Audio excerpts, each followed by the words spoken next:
Play.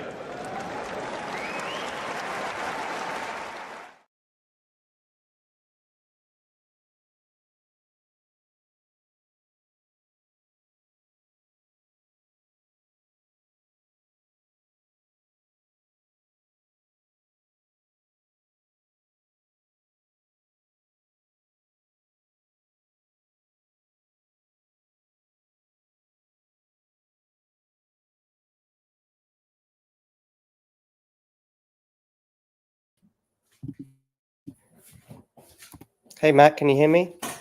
Welcome I think you're. and welcome back to another Talking Tennis stream. You're joining me today in the early stages of Casper Ruud and Taylor Fritz's fourth round match. The first game's just got underway, and Casper Ruud did get a very comfortable hold on Louis Armstrong Stadium. And to be fair, that is something I was quite surprised about when I saw the order of play for today.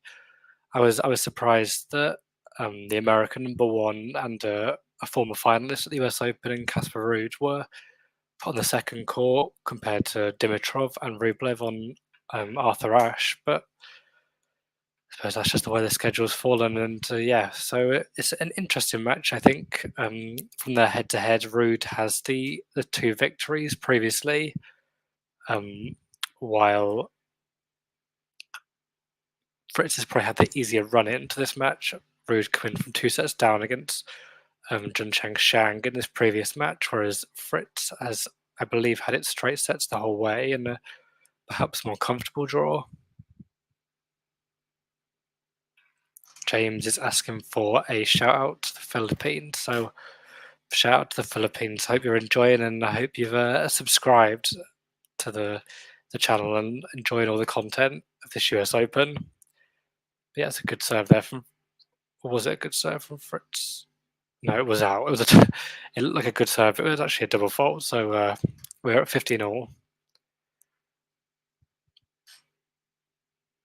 So there's a bit of pressure on Fritz as the American number one, really leading a strong American men's and women's field at this US Open. But he also has the advantage of having the crowd support, so it's how he uses that. Best result of this tournament came back last year, I believe, when he reached the quarterfinals, and he'll be looking to match that today against Casper Ruud, who's gone all the way to the final in 2022. Fritz winning that point to 30-15. He's starting to try and find his rhythm on serve. Obviously got a big serve as the American. That's a good serve there, and Fritz can't get it back over the net. So we're at 40-15. Just to go on, the other match right now is between the aforementioned Dimitrov and Rublev. Dimitrov won the first set and is on serve in the early stages of the second. The only completed singles match of the day so far has been between Paula Badosa and Wang Yifan. Badosa winning that quite comfortably, really, in straight sets and matching her best ever Grand Slam performance to reach the quarterfinals. So good signs for her. Fritz gets the hold there and pressure's back on Ruud to keep the score ticking.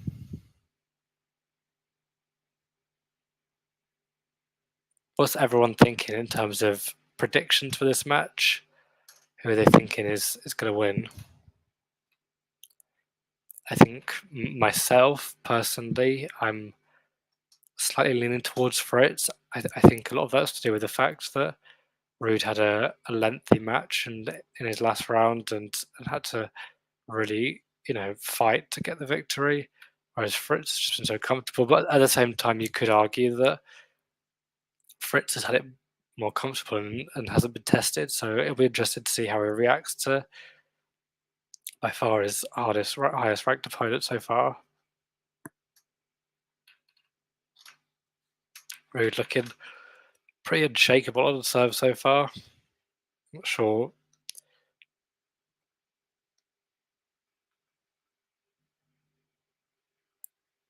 Yeah, he hasn't dropped a point so far on his serve, has the Norwegian.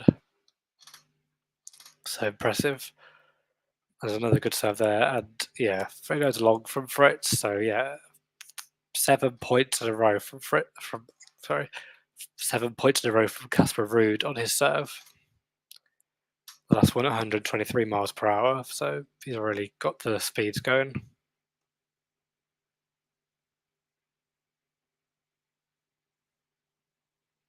That one does go long, but he does have a second serve.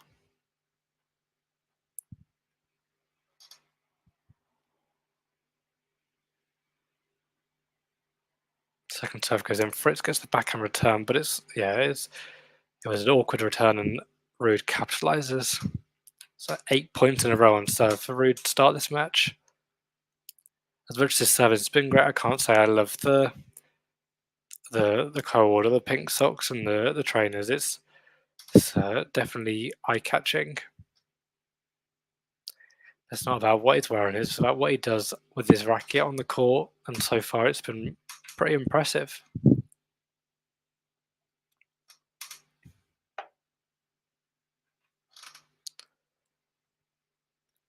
Obviously, this half of the draw was blown wide open when Novak Djokovic was beaten by Alexei Popyrin the other day. Popyrin playing Francis Tiafoe in the night session tonight. So Tiafoe getting that night session after not receiving it with Shelton. Shelton commented on that after the match, saying that he was expecting it and kind of a little bit disappointed not to have been gifted the opportunity for the night, and with the way the match played out, it would have been a perfect match for the night session. But so be it, I suppose.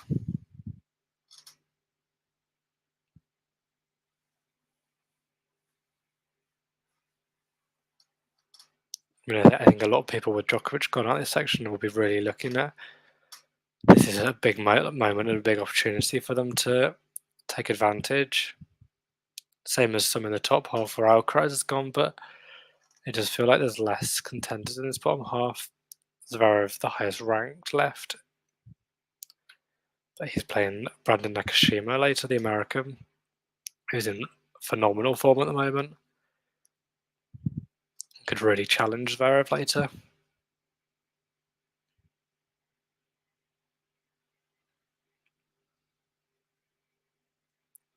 So 15 love on Fritz's serve. The second serve comes in. Ruud returned. Fritz goes down the line, and Ruud cannot get it back over the net. Pretty comfortable start for both so far on the serve. I mean, obviously, it's still not over this service game, but both players look to be kind of trying to find their rhythm and work their opponent out. Like I previously said, this is their third meeting. The two others, Ruud has won both. One was at Roland Garros and one was at the ATP Finals. So the first on outdoor hard courts.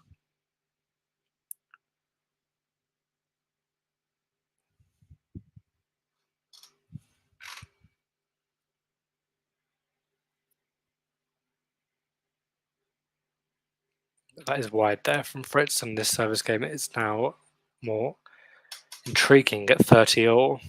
Ruud sneaking his way back in and potentially smelling a break opportunity.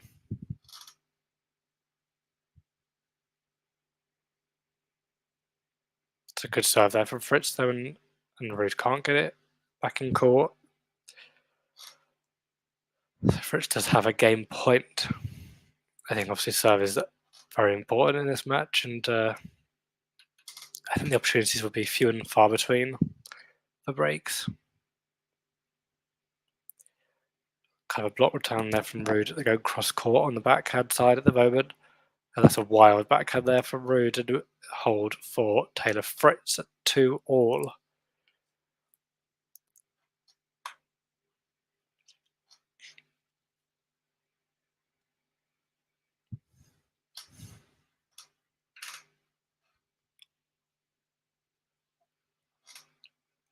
Like our producer says, I'm kind of expecting to be joined by Nick and Tom at some point during this match. So,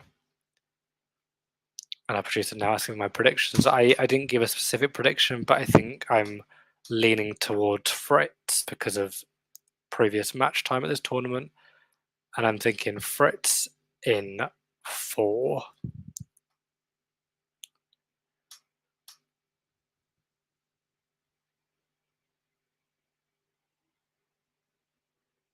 Forehand cross court from Ruud.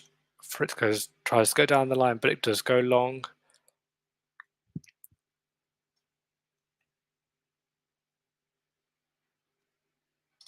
Yeah, our Twitter poll was at 50-50 for this match, so it's really tricky to separate the two. But it makes for a good match. And I think the closest of the predictions to this match really surprised me even more why this match was not chosen to be on Arthur Ashe, but I'm sure Louis Armstrong ticket holders are glad to have this on their court. Lengthy rally here. Fritz goes cross court. Backhand again. Fritz starts to come close to the net and he puts it away. He did well there.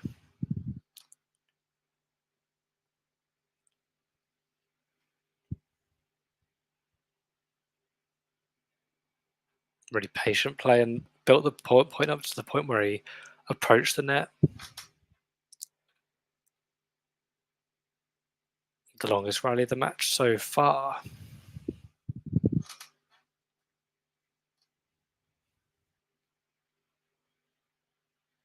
Good serve there from Fritz. Goes for the 1-2, but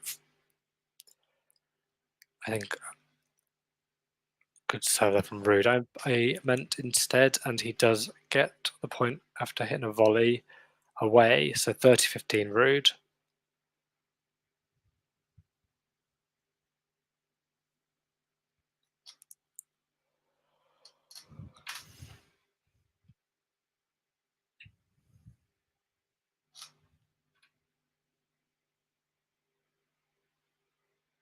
Good serve there from Ruud, and Fritz goes long. Nice down the tee from the Norwegian.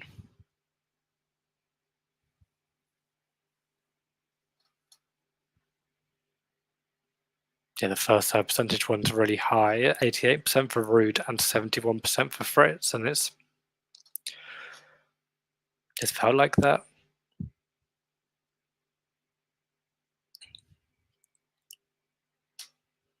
Cross-court forehand rally. Fritz goes on the backhand, down the centre now both. Fritz goes down the line. Yeah, and a down the line winner there from Ruud. So 3-2 on serve to Ruud. Very comfortable start for both, really just pretty strong on serve. Closest we've got is 40-30 on Fritz's serve. But even then, it didn't feel like there was much jeopardy. And the other match is 2-all in, and Rublev is serving at 30-all.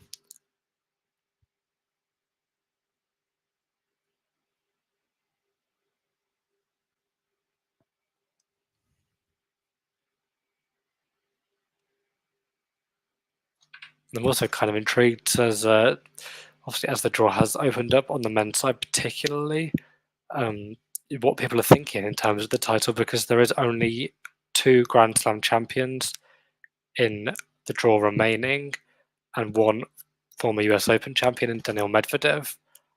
Medvedev also has that record of winning 20 or 21 titles and having never defended a title.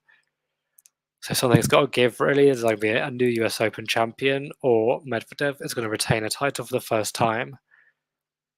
And I'm intrigued to know what people are thinking. Obviously, Sinner has had a bit of controversy over the last couple of weeks, but he seems to be putting that behind him, and he's playing very well, especially in the last 2 matches. Yeah, in the comments I produced talk about it being a 2-horse race between Sinner and Zverev, ruling out Medvedev. I mean, yeah, Medvedev's a weird one. He didn't come into the tournament in any form at all. Lost in both first round of both Montreal and Cincinnati. Zverev's always pretty consistent. Well, Medvedev got double the votes of Zverev. I think also, I don't necessarily think he's going to win the title, but you can't rule out Tiafoe. He's very good at this tournament. Had a fantastic win over Ben Shelton the other day when he really looked like he was going to lose at some point. And yeah, I mean, he's made the semi-finals here before. I think there's probably less threat with whereas Alcaraz was there and stopping him last time. I mean, obviously, from a British perspective, I'm hoping for Draper to make at least try and make the semi-finals because I feel like there's an opportunity there. But he has got to play the very tricky Mahatch in the next round. He's had a great year. Just going back to this match, it's now 40 love on Fritz's serve. He hits an ace there. Yeah, the poll there showing who people think is going to win the title. Sinner is the favourite, according to Talking Tennis fans, and Medvedev second. And then actually, Other is ahead of Zverev. I'm intrigued to know who people were thinking of when they voted for Other.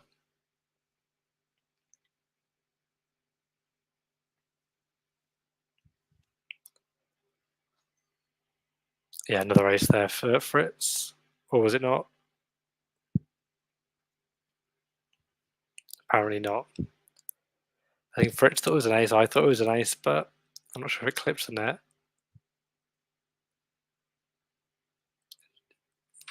Yeah, it must have been a let. It's a second serve now for Fritz. Second serve's in. And there's a long backhand there from Ruud, who was really on the stretch, and that's a love hold there for Fritz. So really keeping the serve dominating going, both players.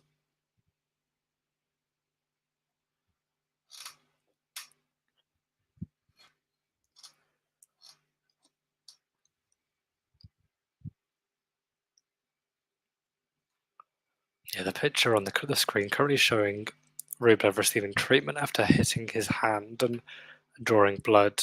Yeah,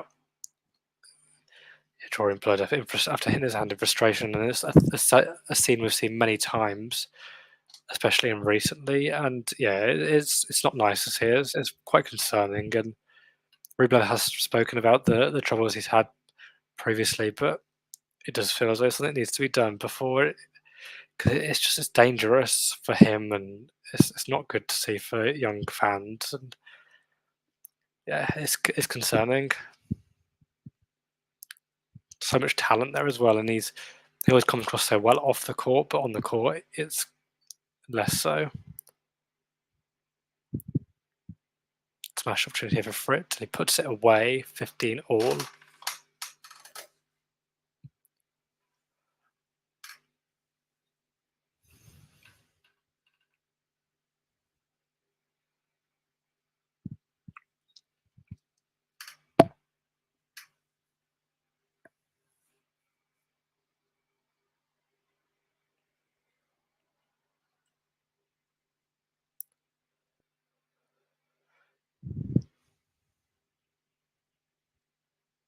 Ruud hitting the first serve into the net. Yeah, I mean, I can't stop looking at the sock and shoe combo, and even with the sweatbands as well, it's very garish. Backhand cross-court rally. Goes to the forehand on Fritz.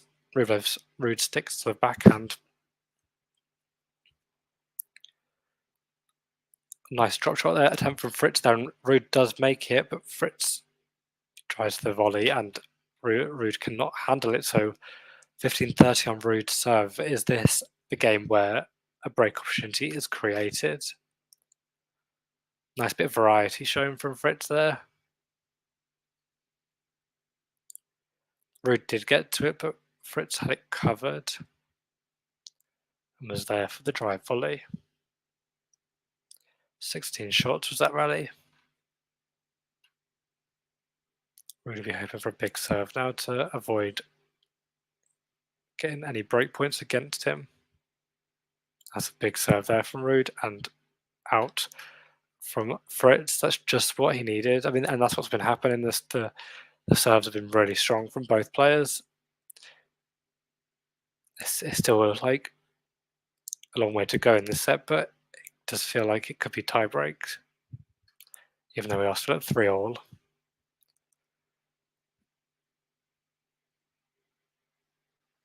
And Fritz has a look at second serve now.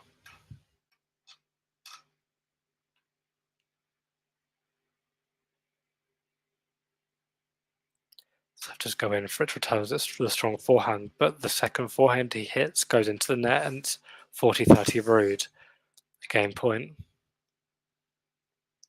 Just a few seconds ago, we had on the screen the apology from Yulia Putin-Sava after she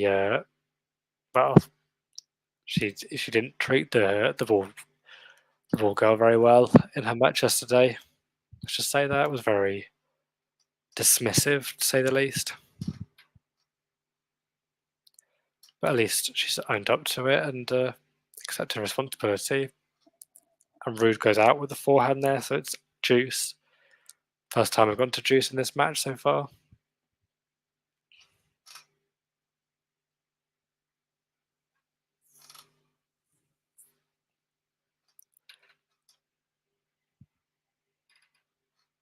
Both players have hit 5 winners.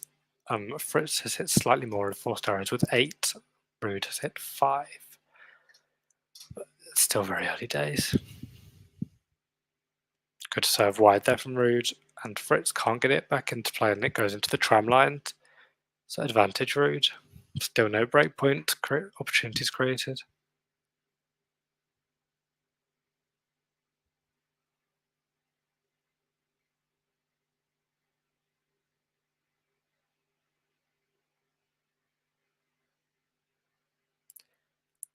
Ruud gets the first serve in. Fritz does return it, and it is back in play down the line from Fritz there, but it is long. And Ruud does get the hold despite facing a little bit of jeopardy there on his serve. 4-3 Ruud.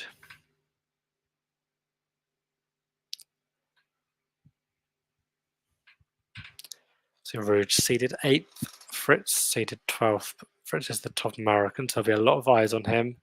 Still other Americans remaining in the draw. You've got Francis Tiafoe, Tommy Paul, and Brandon Nakashima. I believe they're the other 3.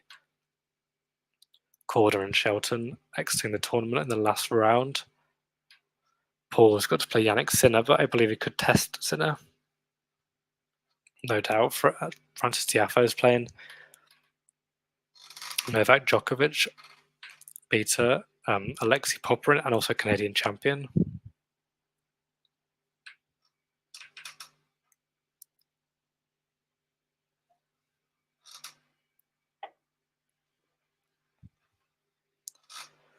Obviously, the closer we get towards the end of this set, the more pressure the players will feel on their own serve, but they both have the weaponry and the power to keep that going, and I think we'll be more than willing to go to a tiebreak.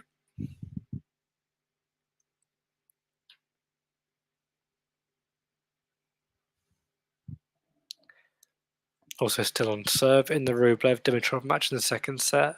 Dimitrov with that set lead.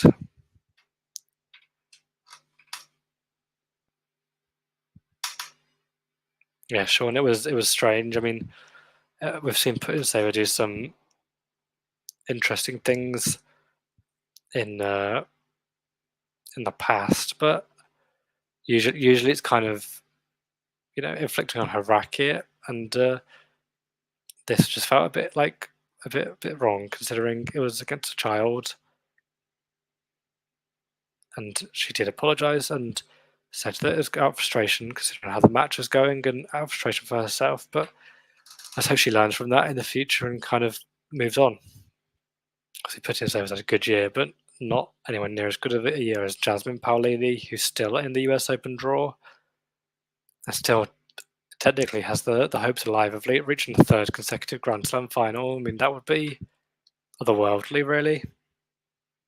Got a tricky match next though in Karolina Mukova, who looks really, really, really good. I went big on the reallys there. And now there's a bit of jeopardy on Fritz's serve, who went to juice on Ruud in the last game and couldn't capitalise. So I love 30 on Fritz's serve. But will he be able to bring it back? That's a good way of doing it. An ace there wide. Lovely serve from the American.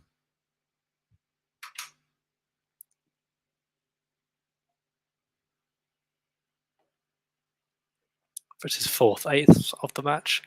Ruud just hit the one. First serve goes long there, though.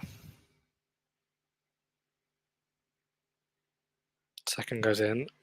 Ruud returns, and Fritz tries to go down the line, and it comes off the net cord and goes out. So that is 15-40 on Fritz's serve, and Ruud has the first break points in this match. Perhaps a bit unlucky for Fritz, but it obviously wasn't quite high enough to clear the net. But will he be able to save these break points? Strange serve there from... Oh, it was actually a good serve. It kind of seemed to slow the pace down a bit. And Ruud was caught off guard. Yeah, I think Fritz has had a lot less time on court. I mean, I haven't looked at the specific times, but just judging by the matches, considering I think Fritz won all straight sets and Ruud was taken to 5 in the last match. Second serve down for Fritz on this second break point for Casper Ruud. It is in Ruud, and Ruud goes wide. He'll be very disappointed with those 2 break points. Ruud didn't get the ball in play on not the biggest serves from Fritz, and back at Juice. Flying Yogi really impressed by Fritz in the last round, but yes, he is not 0-2 versus Casper Ruud. Yes, just saying there that. And I mean, I suppose you can take those previous matches into consideration, but none of them were on outdoor hard courts. One was on an indoor hard court, the ATP Finals, and the other was at Roland Garros, where Ruud is obviously very strong. But Ruud will have another breakpoint opportunity now because Fritz has just gone wide. Obviously, on the screen there, the subscribe count 9,808. So we're getting closer and closer to the 10,000 goal. So if you're watching and you haven't subscribed, it'd be very much appreciated if you did. Got lots more content coming from both US Open, Challengers, other tournaments, and this week John's been doing interviews at the Porto Challengers, so keep a lookout for them. Ruud going to... Oh, and he goes wide again, I think. Oh no, it was in. It caught the line. Ruud comes towards the net, but that one goes in the net on the volley. I mean, so Fritz has saved 3 break points, but it does feel like there are missed opportunities for Ruud. Does it feel like Fritz has forced these errors? Yeah, so Porto Challenger this week. Some content on the channel, and next week there'll be the Challenger in Seville. 2 very nice cities in Europe. Should produce some good tennis.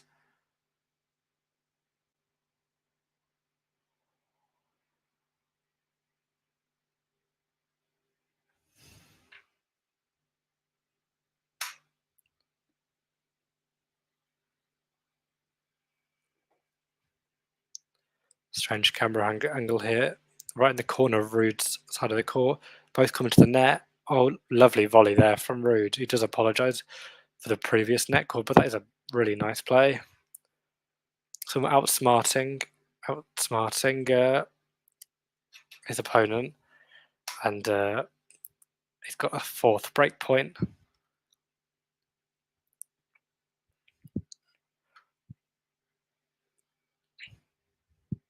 But will he take it? He hasn't really played his best tennis on these points, and it'd be huge if he could do it now to give himself a chance to serve this first set. First serve from Fritz goes long, so Ruud's got to look in on a second. So wide serve there from Fritz. Ruud slices it back in. Nice down the line there from Ruud, and Fritz cannot get it back. So Ruud has got the break, the all-important break in this set, and he's now 5-3 up and will serve for this first set.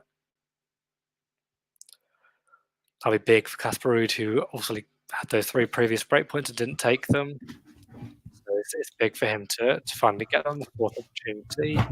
Hello, Matt. Hi, how are you, Tom? I'm good, Matt. I'm good. How are you doing? I'm trying to make sure that this light doesn't look like a spotlight and show all my blemishes. But how are you doing? I've not been on a stream with you before. I'm Tom, by the way. Yeah, I think. I mean, I'm not like trying to out you here. I think we did a while back ago, but I remember it because it was my first one. That's why I remember it. Oh, I do remember. Sorry, God, No, you're good. Matt. You're In good. front of all these people, you've absolutely I shot my know. memory. No, you're good. How are you? You well? Yeah, I'm good. How are you? Not bad. I had a bit of a. I don't know if John. So I was all ready to rock at 6:10, except I'd left my laptop charger elsewhere. Oh no. So I had to jump back to that house, which is about 15 minutes away, grab the charger, and then come back again. So 6 times I've driven that road today. Nightmare. So anyway, absolutely. But I just jumped on, watched Casper Ruud break serve. Just as soon as I put on the stream. How's the first set been going? He's looking like he's going to close this one out. Yeah, it's been very serve dominated until that last game, and that was the first game that there was any break points, and Fritz made a few errors, which allowed Ruud to get in, and he kind of seems to be capitalising on that at 30 love now, and that is 40 love. So he's got 3 set points. Yes, that's where I'm at. I'm quite. I think I'll be quite caught up in quite fast on the action just because I use it through a betting stream. So I'm pretty much bang on. So if I'm slightly ahead of you, let me know. But yeah, he's just about to serve first serve, 3 set points. He's put it into the net. So yeah, you can tell me if I'm ahead of you, and then we can just kind of try and coordinate it that way. Yeah, I think you are slightly, but I can just sort of add my insight after you. After I tell people what's happened, I suppose. Yeah. Okay. Yeah, that's pretty a good much. way to do it. Well, Casper Ruud has won that first set. Interesting, Matt. I know you write for Tennis Head as well, don't you? Just be interested in terms of where at the beginning of this match, where you saw it going. Now, Taylor Fritz background, he's got the home crowd there in front of him. A lot of people are feeling the kind of American vibe at these championships. A lot of American interest still on the men's side and the ladies' side. I saw John and Wright put up a tweet for Talking Tennis and say, this is a 50-50 match. And immediately somebody wrote back and said, what are you talking about? Taylor Fritz is the overwhelming favourite. And I just thought to myself, no, he's not for me. Casper Ruud's got a history, getting to the final. He's had a bit of lukewarm form, would you say, for Casper Ruud? He has, he's been a wee bit hot and cold recently. But I just thought he was going to make this a match. I mean, it's no secret. I like Casper Ruud. I'm a fan of his. I know he gets a lot of stick in terms of, he somehow gets a lot of stick for being a guy who got to 3 Grand Slam finals and people saying he didn't deserve to be there. But yeah, I like Casper Ruud. I like the way he plays. I love his forehand. Obviously, the forehand's a big weapon. Where did you, before this match, had its first shot in anger, where did you see it, in terms of the matchup? Yeah, I mean, I think easily, whatever that comment said, I think he's a bit stronger. I don't think he's going to win it easily because you don't win a match against Casper Ruud easily, especially at a Grand Slam. I think I was possibly leaning more towards Fritz, just purely based off the American vibe and also the fact that Ruud has played more tennis in this tournament. But I did also say that could backfire Fritz because he'd had a more comfortable road and he hasn't necessarily been tested. So maybe Ruud is a bit more match sharp in those big moments, and he's kind of proved that in that first set. Yeah, absolutely. I mean, I think Casper Ruud always goes under the radar, doesn't he? Even if you think back to that set, even that second French Open final, nobody had kind of been like, oh, he's maybe when he beat Zverev, that's maybe when folk thought, oh, he's going to repeat this. He's going to reach the final for the second year in a row here. And I always seem as if the draw, we always focus on, the Djokovic, the Alcaraz, Sinner, Medvedev more often than not, maybe not in the French as much, but we always focus on other names, and Casper Ruud's probably quite happy with that. Maybe doesn't get as much kind of questions in the media room when he goes through the first and second round. We can all talk about Wimbledon where, he just goes to London for a party, really. But I think Casper Ruud, it just seems to have that. It just goes under the radar, goes about his business. Like you say, he's not an easy man to beat. No, you're really going to see him, barring a grass court, you're really going to see him getting beaten in straight sets for a comfortable afternoon for his opponent. So I always like Casper Ruud, especially in New York, where he has done well in the past. And I think people underestimate him. I just can't figure out why, because he did. I mean, if you remember, he was playing. If he'd beaten Alcaraz, he would have been world number one, if I remember correctly. So yes, yeah, he would have. Yeah. And a lot of folk will say he'll be the worst number one ever, but blah, blah, blah. As I say, all the Casper haters, I don't know why. Yeah, I don't get it. But I think, I mean, maybe it's something to do with his character. Obviously, he's quite a low-key guy. He's not like one for the big celebrations, and maybe that plays into it. But like you said, he's probably happy with going under the radar a bit and having the pressure on his rivals rather than himself. Yeah. Absolutely. I mean, listen, we're a long way from saying that Casper Ruud is again a quarter finalist here, but he's looking good. I thought it might be serve dominated. I've always been on this channel. I've always praised Taylor Fritz's serve. I really like his serve. I like the motion. I like the consistency of it. I've heard other coaches and pros in the past saying if I could have one serve, it might not be the the fastest serve or the strongest serve, but in terms of stopping his opponent from playing that return shot, Taylor Fritz has always been up there for me. So the break there, I mean, again, I just caught the actual break point, but I understand maybe Ruud had one or two other break points throughout the first set. Well, they were all in that game, so 4 break points in that game, but before that, nothing. Well, okay, cool. So, I mean, and John's just updating us there that that Rublev and Dimitrov have exchanged breaks in that first set there. So I think that first set is still ongoing. I'll jump up and get the. I believe it's the second, because Dimitrov won the first. Oh, sorry, it's on my screen. Sorry, God, I'm not paying attention. It's been one of those days, Matt. It's been a day of highs and lows. You've had 6 journeys. It's understandable. Well, actually more than that, but it was 6 journeys to that one particular road from house A to house B. So I was there and back this morning, then I was there and back dropping off something, and I was there and back when I realised I'd left this phone charger. So, well. Anyway, I got to listen to Man United Liverpool on the radio with all those journeys, and our illustrious leader John. I'm surprised he's producing this. I'm sure he's in it. He's knee deep in a bottle of rum, shall we say? Just drowning his sorrows. But yes, enough about the talk. Enough about the football. We're on to the tennis. What else? What other match then on the? I'm loving this. This rota of matches that we've got coming up over the next 12 hours, 2 days. Where do you land, Matt? I was actually having a discussion with my non-tennis fanatic friends about the quality of a tournament when the big guns go out. It's been a week on now. We've had 2 massive shocks. Where do you think interest then fades from the tournament? Do you think it because it's so open, the interest peaks? What do you think?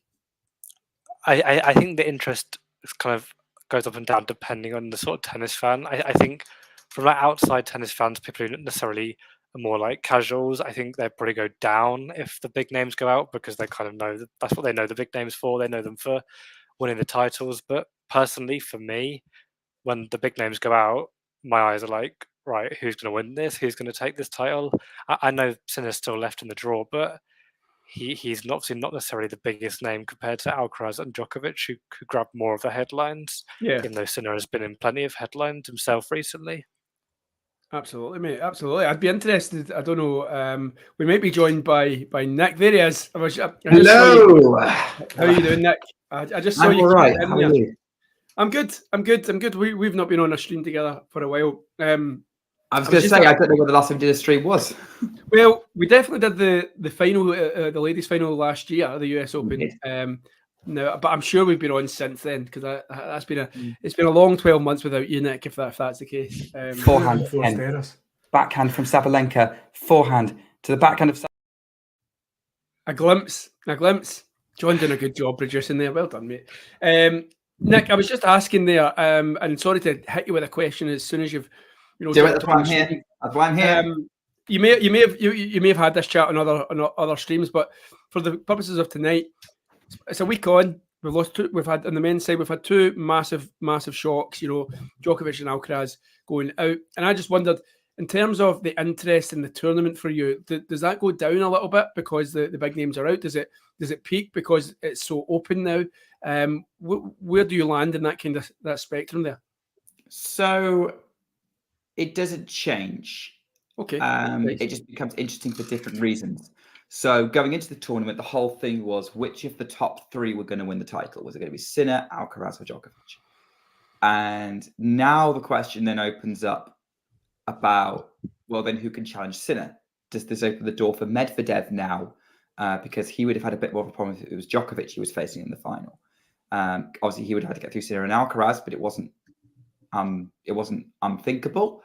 Or like Alcaraz was looking maybe a bit rocky. And there's Zverev on the other side as well. Can he win his first slam? What can some of the guys that we're seeing this side do? But that's so. I guess it's kind of it's the same level of interest, but for different reasons. And I guess the question then is, can anyone stop Sinner? In my mind, the most likely candidate would be Medvedev. Yeah, quarterfinal. Yeah, if Sinner beats Medvedev in the quarterfinal, I think he locks himself in as the title favourite. Okay, I like that.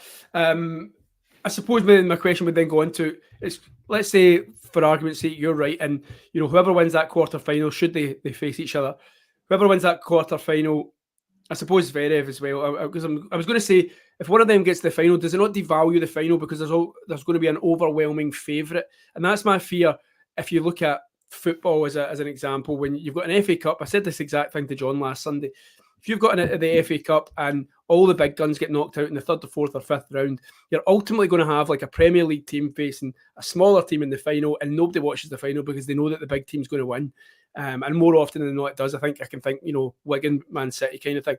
But my question was going to be, if we get to a final here where it was going to be one of those three, and two of them are already out. So it's going to be one of those in the final facing a player, whoever might be lesser in the world than them. Is it not going to devalue the final because we were going to used to want the big final that we wanted? If you get my meaning. Yeah, I do get what you mean. I guess it depends on which player it is. And I guess it's going to be how much you're talking about heavy favourite. It's going to depend on who it is in that final, and who they're matching up with. Because how much of an underdog would Zverev be against either Sinner or Medvedev? Exactly. We've gone 5 sets with both of them. Casper Ruud would be his 4th Grand Slam final if he made it that far. If he was in there, how much of an underdog would he be? I think if you look at someone like a Taylor Fritz, if he comes back here, or an Andrei Rublev, Grigor Dimitrov, people who haven't got that far before, it's kind of unknown territory. Francis Tiafoe, then it becomes different. But I think if it's Zverev or Ruud, I don't think we'd have that problem. Yeah, and I agree with that. I think all I would ask for, is something that's a competitive. Look, it's going to be competitive, so it's probably the wrong term, but something that we don't all go into it, because it takes a little bit of the excitement out of it if you go into it knowing that it's going to be a straight set. Like, I like going into a match going, this could go either way here. Like, I mean, a bit like this one. I mean, the Ruud Fritz one tonight. I came into this one tonight and I literally can't. I'm sitting here going, I don't know who could win this or who will win this, and I prefer to watch a final that way. Yeah. Okay. Here's a question. What would you say is the Grand Slam men's final result in sort of your tennis fandom lifetime, as it were, that you've kind of seen or you followed, that's most surprised you? Well, that's a good question. I mean, I think probably Del Potro beating Federer at the US Open? Yeah, 2009. Yeah. Yeah. I remember going into that thinking that Federer was, because I think he'd won it 2 years previous, so he was going for a hat trick, and he was going for 6 in a row. 6 in a row, yeah. Fair, there you go. So I think that one's the one that jumps out. Obviously, Andy Murray beating Djokovic at Wimbledon is a big moment, but I think again you're going in there with confidence because he's the person that you're firmly behind. So I was a happy shock, that one. I don't know what about yourself or Matt? What one have I maybe missed? I mean, I think the Del Potro one definitely stands out. I don't know if it was a massive shock, but I think Medvedev beating Djokovic in the US Open final had that shock just because of what Djokovic was going for at that point. Obviously going for the calendar slam for the first time. And yeah, so that one also is kind of in my head, but there's probably ones I'm missing. I would go with Wawrinka beating Nadal in that 2014 Australian Open. Given Nadal beat Federer, Nadal had a very good head-to-head with Wawrinka. It was very late in Wawrinka's career. It wasn't like he was a young gun trying to break through. Now, obviously, we know Nadal was injured in that final, and that was why. But if you look at, I think I'm not looking at the context of what happened. I'm looking at this is the result, and I don't think anyone expected that result of a result other than Nadal beating Wawrinka. I think Federer Del Potro was up there, but I was fairly early in my tennis fandom days, and so I wasn't entirely sure. I'm not entirely sure how much of an underdog Del Potro was, especially given he had beaten Nadal. And he was, again, a player who was probably coming through as everyone was looking at maybe being potentially the next big thing. He was a year younger than Djokovic and Murray. Yeah. But I think they're probably fairly even on that. But I would put Wawrinka beating Nadal as the most surprising. Let me flip it a little bit, because what I was thinking when you were answering that was, we've lived in an era for the last, 15, 20 years where, because as soon as you ask that, I'm thinking about the big three and when did they have a shock defeat, because they've just dominated and they've been in the majority of finals. But let me ask you, if you can remember back, now I know it's the COVID time, so it's maybe hard to compare, but are you thinking like Dominic Thiem and Zverev, when that's going into a US Open final, have you got more interest in that final because it's not with the big three in it?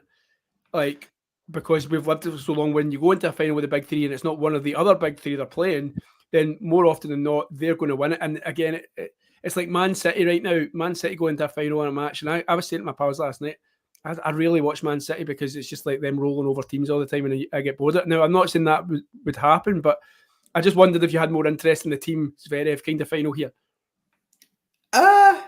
Yeah, I would. I don't think it would be more interesting than if we had an all big three final. I think an all big three final was better than a of course. But in terms of a final with some interest, probably. Having said that, Dominic Thiem at that point was getting to a point where he was playing interesting Grand Slam finals against the big three. And so I think Dominic Thiem being in a final, and if I remember right, Thiem was the heavy favourite to win it. There was more faith in Thiem pulling it off, which he did in the end, but he was a bit nervous. Just a quickly update on this one, just to interrupt our captivating discussion here, because I genuinely am loving the chat. Casper has got another break. Well, he's got a break point here on the Fritz serve, game 5, set 2. I thought he had, because it was just before, but maybe I'm wrong. He doesn't. False alarm. I thought that was just. I've not got my glasses on. It's just now. Sorry. Yeah, I am watching the Rublev Dimitrov match. Excellent news. Yes, brilliant.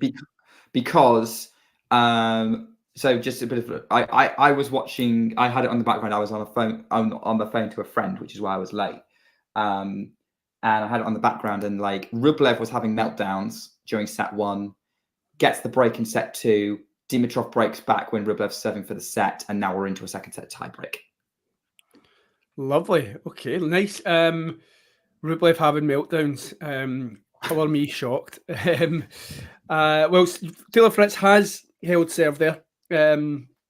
Very kind of slogfest kind of thing, in terms of like the guys are just hitting brutal forehand after forehand, but there's not many winners. It's just they're waiting for the other to make a mistake so far. From what I've seen, Matt, you've been more in tune into this one because I've only came in the last 15 minutes. Has that been the way, the script for the whole thing? Yeah, I would say that's pretty much right. It's been a lot of shots into the net, long. I mean, particularly off serves. I mean, there's been a fair few aces, but there's also been a fair few unreturned serves, and I think the first serve percentage is kind of quite reflective in that. Nick, I did the schoolboy edit to Matt when I came on. I said, "Oh, hi, Matt. I don't think we've done a stream together," and he's like, "No, we have." Like, it was a long time ago, don't worry. Tom's such a big deal, he doesn't remember who he works with. Not at all. It was my debut. Oh, yeah. Long time. Yeah, I was a newbie. Well, I'm sure you sailed through it, and I apologise that it doesn't stand out. What was the match, by the way? Was it a match or? Yeah, I mean, I assume it was a match. I just cannot remember. It was some tour event. I just forget which one. Okay. I think it was probably like early clay season. That's what stands out to me. I think you might be right. I think you might be right. Carlo? It does ring a bell. Yeah, either Monte Carlo or Stuttgart, maybe one of them two. I might have been Stuttgart. I definitely did I think I did a Raducanu match at Stuttgart. I think did I? It could have been that one. Rublev mini break up, by the way, at 3-1. Dimitrov double faulted to concede the advantage to Rublev, so he doesn't want to waste it. Kind of the way this has been going is Dimitrov has definitely got the bigger firepower, but the errors are costing him a little bit at times. Dimitrov's got the bigger firepower over Rublev. Not the bigger firepower, but he's finding ways to beat Rublev in rallies more often. Yeah. But then he'll make mistakes. He doesn't make a mistake there, though, because he's just retrieved the mini break with a thumping forehand winner inside out. Well, this for me, this is a massive set in the context of Rublev's whole event, because ever since Djokovic has went out, everyone's been going, is this? I don't know, even if I think you maybe, or it was maybe Vance, but one of the Talking Tennis team had tweeted saying, "Oh, is this Rublev's chance to get past that quarter final?" And he'll know that himself. So to go 2 sets up and then get himself to that match. Whereas if he loses this set, Dimitrov, he's obviously still very very good player. I just think this is a massive set here in the whole context of the things. Where's the second set actually? But because if he goes 2 sets up though. Yeah, 2 sets. Yeah, I think that's the thing. Sorry, I thought Rublev had won the first set. My bad. Sorry. No, Dimitrov won the first set. So yeah, this would be Dimitrov going. This would be potentially Rublev having to come from 2 sets to love down again. Okay, got you now. Right, sorry. That's I had totally. It was on the screen earlier on, and I was looking for the score. So there we go. John's got it now. So you need to buy your glasses, Tom. I know they're here as well, but I just didn't want to be a mad specky on the stream. Nah, no judgment. Hello, Nerland, by the way. But yeah, so this is a big one. So it's 3-all between Rublev and Dimitrov in this tie break, and I think it is critical. Here's a start, Matt. How many US Open quarterfinals do you think Rublev has reached in his career? Obviously, we know he's got a bit of a quarterfinal problem, and like Tom can come in as well, see if he knows off the top of his head. How many US Open quarterfinals specifically has Rublev reached? Look, I think he's been in 10 Grand Slam quarterfinals, hasn't he? Yeah, 10 total, but specifically US Open. So I'm trying to think US Open. Specifically US Open. 4 maybe. Spot on. That's my 4. I got that. That was kind of just a guesstimation, I reckon. But so maybe I did. Yeah, like part of me's like, if he gets to a 5th US Open quarterfinal, surely he's got to make it through. Yeah, because who would it be? Who is his path? Tiafoe or Popyrin? Yeah, it's definitely an opportunity. Obviously, didn't he play Tiafoe in the last US Open? Not the last one, 2 years ago. Yeah, that's right, and it was a 5-setter. Yeah, so he'll maybe have a bit of baggage from that if he does make it to that stage. But judging by the score, it's not looking like it's going too well in this tiebreak anymore. It's not. There was a bit of an error from Rublev there, and he's conceded a mini break advantage to Dimitrov 5-3. What's happening on Fritz Ruud? Yep, Fritz. Sorry, Matt. I was just going to jump in, but Fritz hasn't taken a break point there. Good serve by Casper Ruud, to be fair. But I think Matt, did he get any break points in the first set? Was he making moves on the Ruud serve? No, there was not a single break point for Fritz in the first set, and he hasn't taken that one. I've just seen Rublev dump a forehand volley into the net. He was there and it just didn't make proper contact with the racket, and now Dimitrov has 6-3 advantage in the tiebreak with 2 mini breaks. So he's got 2 attempts on his serve to get this. You're going to have to tell us. Sorry. Hello? I was going to. Can you hear me? Yeah, I can hear you, Matt. Yeah. Right. Okay. I was going to say, wasn't it 3-2 to Rublev? So it's been a bit of a 3-1 actually. So 3-1. Wow, 5 points in a row and potentially more. And Dimitrov just sealed it with a brutal cross-court forehand winner. Wow. Who got 2 sets lead, and Rublev looks like he wants to physically snap his racket in half. That's what I was trying to say when I lost my mic there. I was going to say you'll need to give me blow-by-blow commentary of the Rublev reaction when he loses this set. Yeah, he didn't do anything, but he was holding his racket like this and looking like he wanted to bend it.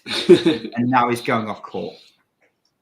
Listen, I can sit there and comment, but as somebody who I used to play a lot of tennis when I was younger, and then I think I got beat 6-love, and chucked my racket, and never again did I stand in a court until the start of May this year. And I thought, you know what? I've played amateur football all my days. I'm getting on a bit. Let's take up a bit of tennis. And I've gotten into it. Been playing a couple of kind of round-robin league ties, and I can totally relate to Andrei Rublev because I was getting awfully angry. I set up on a boy, absolutely cruising. I'm like, this guy's nonsense. I'm beating him. Then he comes back in the second set, and we play it as in a three-set match, but the third set's a 10-point tiebreak. And I couldn't believe I was in a 10-point tiebreak with this guy after he won the second set, and I'm getting pure angry. Anyway, long story short, he beats me 13-11. And I'm raging, and 13-11 in the tiebreak, and I'm literally raging, like pure bad mood for about 2 days. So I can relate to Andre. Yeah, no, I can understand that as well. I don't necessarily feel a temptation to throw my racket, because John looks like a racket thrower, don't you think? Only Damien can confirm. I think there's been a few rackets smashed on the Silk career. He's denying it, but Damien can confirm. Yeah. Well, next time you're on with Damien, just double check that. If you're on the ATP Weekly this week or anything like that, just double check. I'll get you on. Absolutely, yeah. Okay, so where are we then, guys? Is either player, are they taking a break? Or are they? Yeah, they're taking a break on Dimitrov Rublev. So I'm switching to just watch a bit of Fritz Ruud while I'm waiting. Okay, let's talk about that then. Casper Ruud, took the first set. He's just saved a couple of break points there, and he's trying to make a mark on the Fritz serve in game 7 of this one. They're at 15-all where I'm at. But yeah, Nick, I was saying to Matt just when we started that Casper Ruud, he always gets underestimated for me. Likes to go under the radar a little bit where everyone focuses on other names. He's just put away a lovely drop shot to win that point. But yeah, I've always thought it's a little bit unfair, like, when he gets to Grand Slam finals and people say, this is the worst player to get a Grand Slam final. When he was near a world number 1, people were saying this is going to be the worst world number 1 in history. I mean, I really like Casper. It's no secret that I'm a bit of a fanboy. So why is it that he doesn't maybe get the attention? Matt suggested it might be because, he doesn't have that on-court, animation where he basically gets the crowd involved. He just goes about his business. So, yeah, what's your thoughts on Casper? I think it's actually to do with his record and his game. Okay. So Casper, I think he's only recently finally won a 500 level event. Still not won a 1000. Don't think he lost to his first 1000 final was Tsitsipas in Monte Carlo this year. A lot of his results have come from clay, which, as we know, is an underappreciated surface anyway. And then when you look at his game, you realize that he's all about the forehand. And it's not like the rest of his game's bad, but there's nothing outstanding about it in terms of world-class, top of the mountain, greatest in the world type thing. So I think that's more what it is with Casper, and maybe the personality's got something to do with it. But then, you've had nice guys, everyone lauding like Roger. So I think it's more of his record on the tour as he's facing break points against Fritz, by the way. Fritz has just saved them both with some serious serving. First one was a unreturnable. Second one was an ace. So yeah, I think you're well ahead of me then, because I've only just seen him do the hit. The trick is the betting sites. The betting sites will get you right up to date because because people are gambling on. Okay, so they're at juice. Second serve this time though for Taylor Fritz. What I can do is Come back to that, but I'll talk through a couple of points just because I'm conscious we haven't done that, and if anyone's wanting to hear what they did. Yeah, keep us updated on this one. Yeah, so Taylor Fritz just when I'm about to start, Casper Ruud had come into the net after pushing Taylor Fritz back, but did look a bit in no man's land a bit, and Taylor Fritz just picked him off with a winner. And the first kind of time that I've seen so far, Taylor Fritz punching the air, looking to the crowd. So he knows that this is an important game because, again, if he was to lose this game and Casper then serves out the next couple of games, and he's going to find himself 2 sets down, just as Andrei Rublev is. Yeah, they're back on court on Ash, so I've just switched back to that. Dimitrov just got his fist in the air after winning a 30-all point from kind of being behind in the rally, scrambling all over the court, but then sort of hit a backhand that Rublev dumps in the net. So, Dimitrov keeping himself in the point long enough to take advantage. So back to Casper just quickly. Surely, I know what you're saying, the forehand is the weapon. I think I was on the stream for Casper Ruud Djokovic last year at the French Open final, and it was never more apparent that he could, if he got it onto that forehand, he could cause damage to most players in the world. Problem is, a lot of players, particularly Djokovic, are very, very intelligent players. They know that, so they try and keep it off that forehand for as long as possible. And the backhand, can often let them down. But surely, this argument about the backhand, surely you must have a half decent backhand if you're going to get, within sets of a Grand Slam, if you get what I mean. Yeah, that's what I think. I don't think he's got a bad backhand at all. It's more comparison with other players in kind of his region, like his ranking region. It's average for the incredibly high level that they produce when you compare it to them. It's better. It's still pretty reliable and does the job against other people. I guess I'm thinking in terms of, like, let's say this Ruud Fritz match, if it was reversed and Fritz was the one who's been in 3 Grand Slam finals and not Ruud, I guarantee to you Fritz would have been being talked about in a similar way. Because, again, he's very much all about, there's nothing outstanding about the way he plays tennis particularly, other than he's very, very, very good at it. Yeah. Matt, I don't know if you want to come in on any of this. Yeah, I think you're right. I suppose the only thing that Fritz does have is being American, and that does perhaps play into the part of some players get more hype based off, I guess, more marketable nationalities. But I don't think that's too much into it. But yeah, both players I think are just pretty good at what they do, and I think Ruud, like you said, Ruud's backhand is not awful, but it's just sort of like it's inoffensive. It's kind of, it does the job. It gets the ball over the net, but it's not a weapon necessarily. It basically sounds like my backhand, to be honest. Same.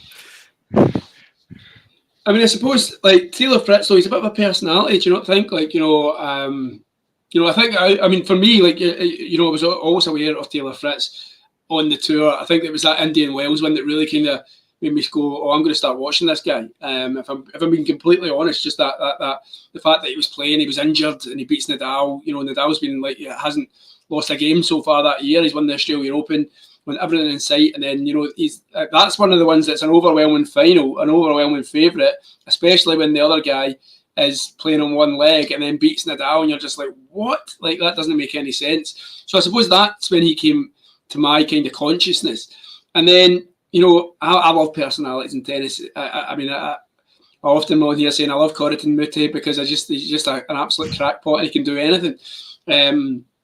But like Taylor Fritz at the French Open that year, when he's like, giving it back to the French crowd and he's bamming them up at the end in the interview at the end. That's where I'm like, I quite like this guy now. Like, you know what I mean? So I suppose, would you ever see Casper Ruud doing any of that stuff like Medvedev? When he winds up the New York crowd. That was really, again, when most of us, because he had a really good tournament that year as well, though.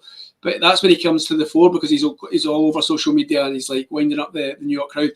I don't think you're ever going to see that from Casper Ruud. He's not somebody who is going to have that niggle to other players. I know he's had the Holger Rune thing, but I think by all accounts it was Holger Rune who was in the wrong there, and Casper Ruud just was like, I see you later. Do you know what I mean? Like, but they've made up, and it doesn't seem one that's up for like actual confrontation on the court, if you get my meaning. Yeah, I get my meaning there.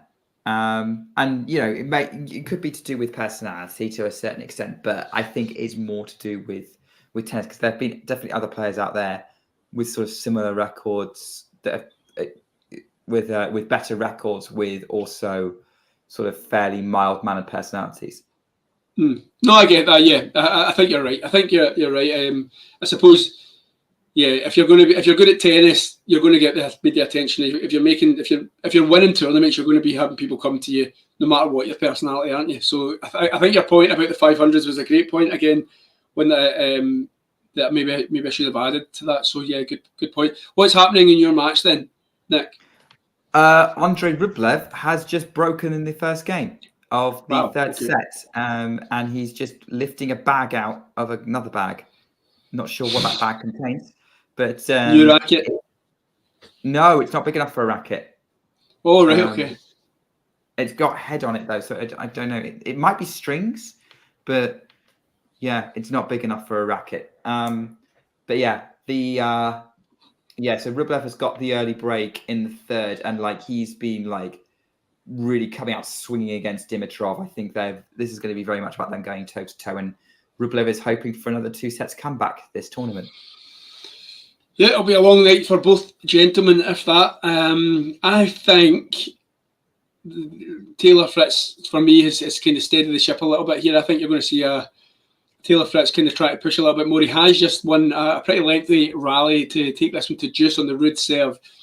And of course, you know, if he breaks here, he's serving to level up this match. And, you know, we've been talking quite heavily on Ruud, but probably because he's winning this match at the moment in time. But Taylor Fritz, I'll put this out to you, Matt.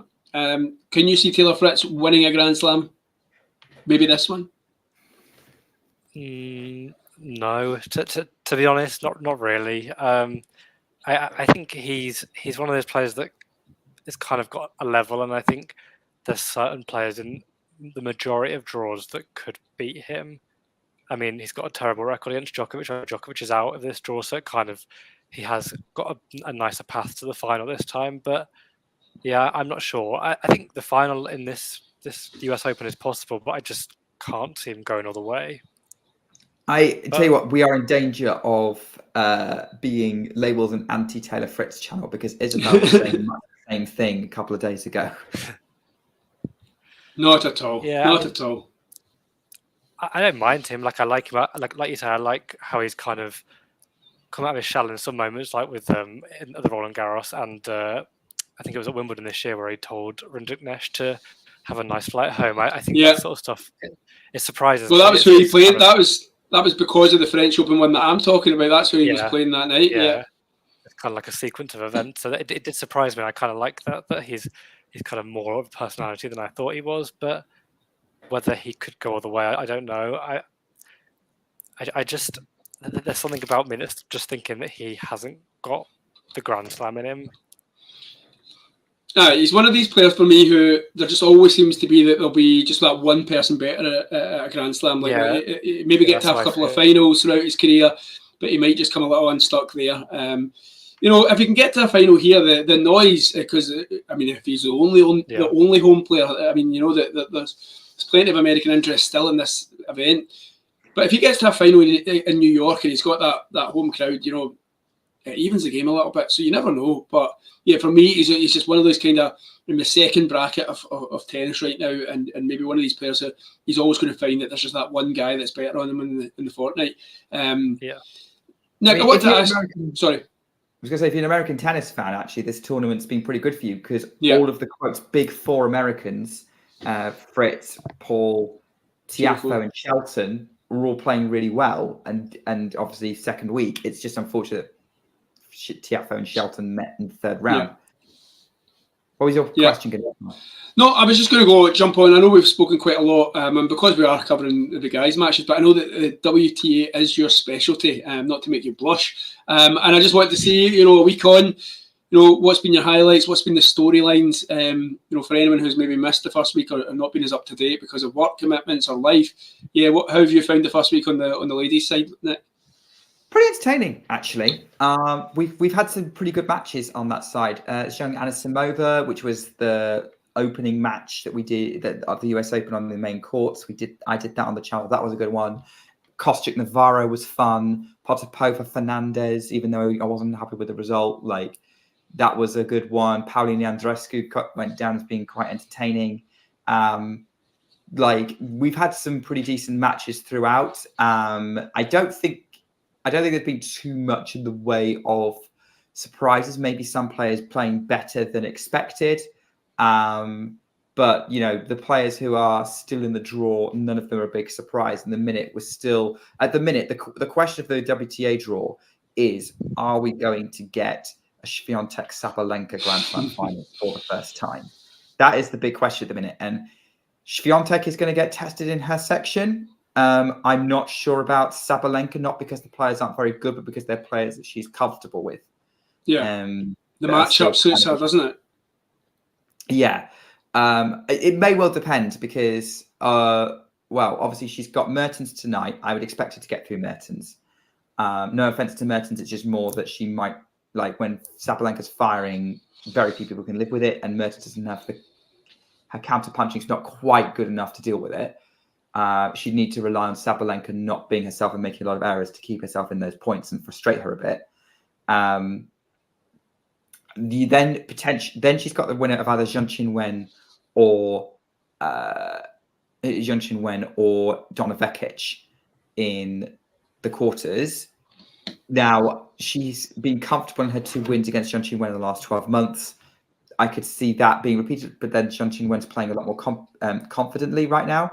Vekic is a bit of kryptonite for Sabalenka, so I'd be interested to see how she's like. Sabalenka needs to be playing well to overcome Vekic. So that could be interesting. So I guess for me is that, and then semi-finals is the big unknown because it could be Goff, it could be Navarro, it could be Badosa. Yeah. So whereas Iga's got Samsonova, who she's got a good record with, but if Samsonova decides to play lights out tennis, I think Iga would be in trouble. Pegula's in good form, potential quarterfinal opponent, or Schneider.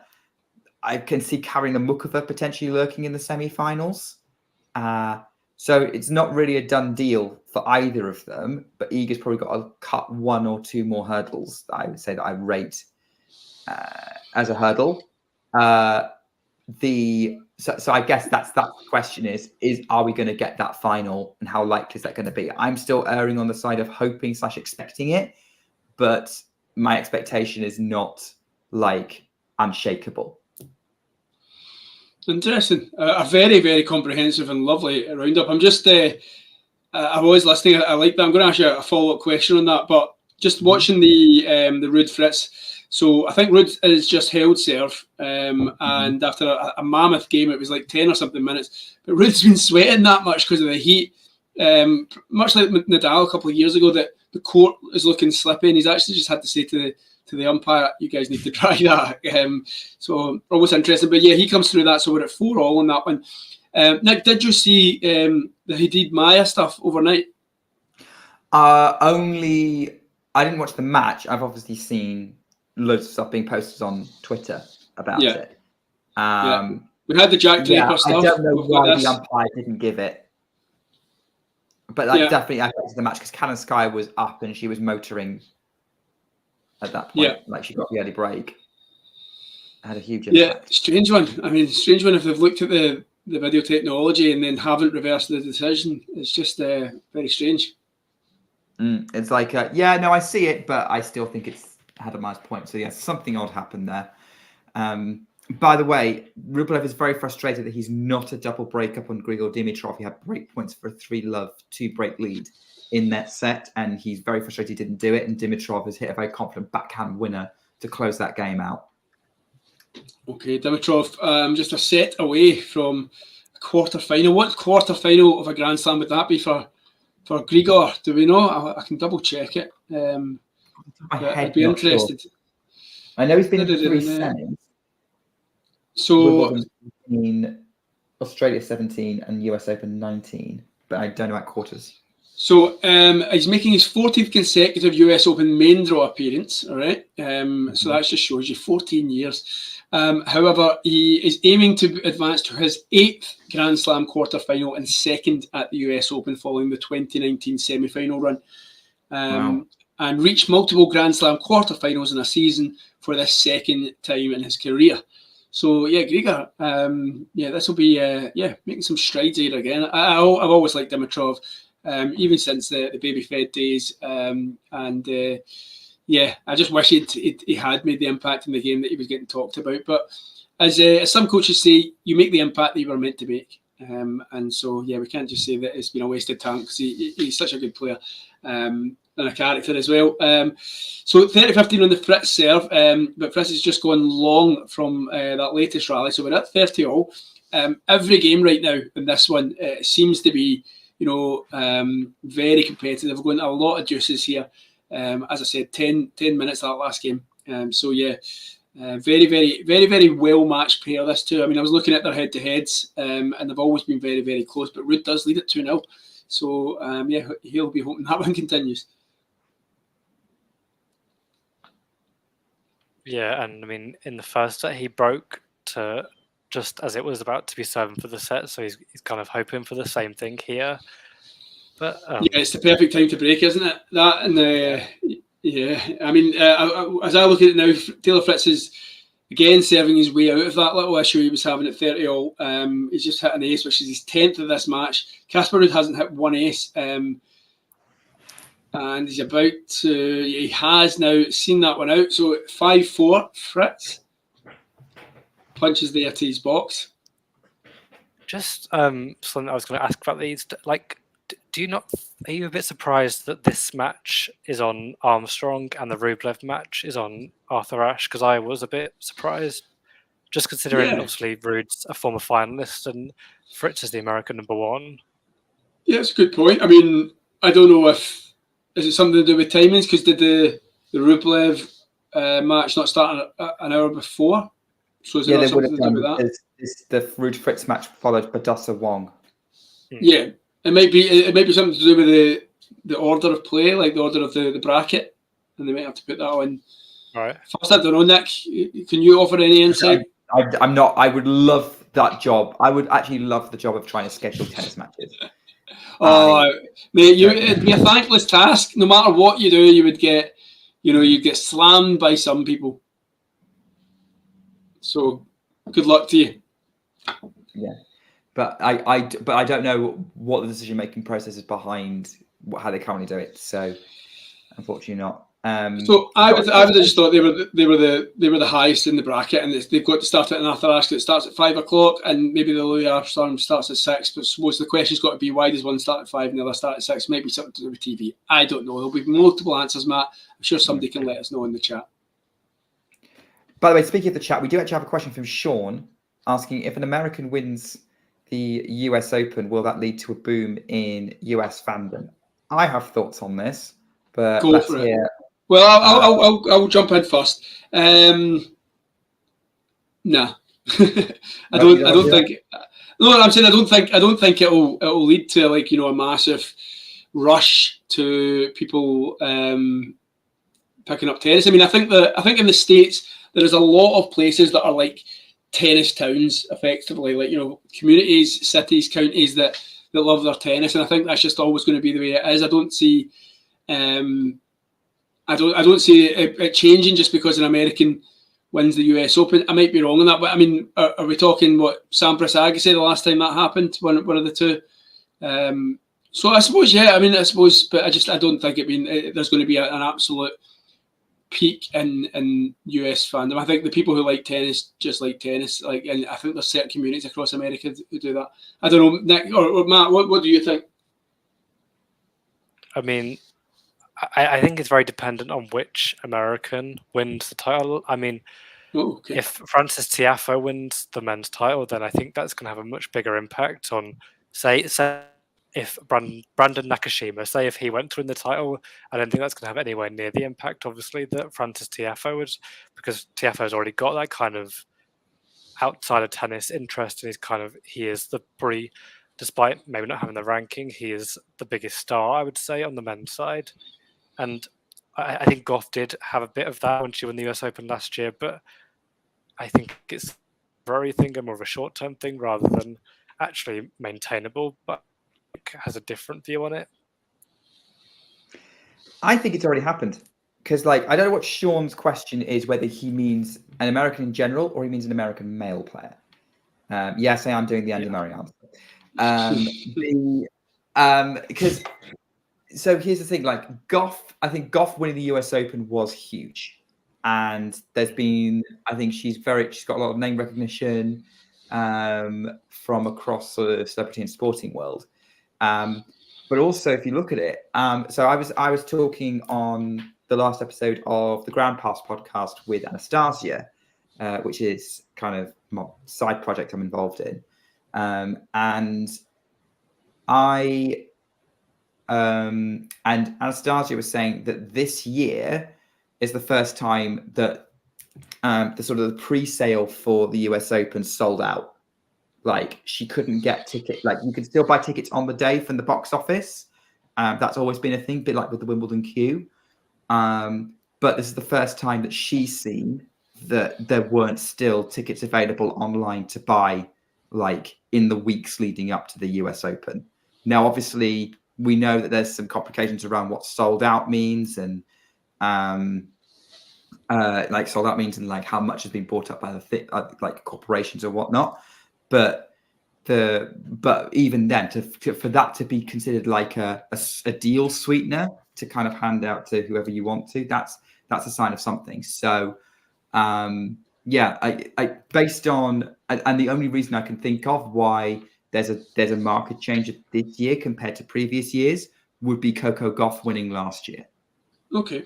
I mean, I wouldn't have believed that if you hadn't said that. And my only reason to say that is, and this is going to sound daft, and I actually made that mistake when I said, when did an American, because I've talked about Agassi and Sampras, and you were quite right to say, well, yeah, on the men's side you're talking about.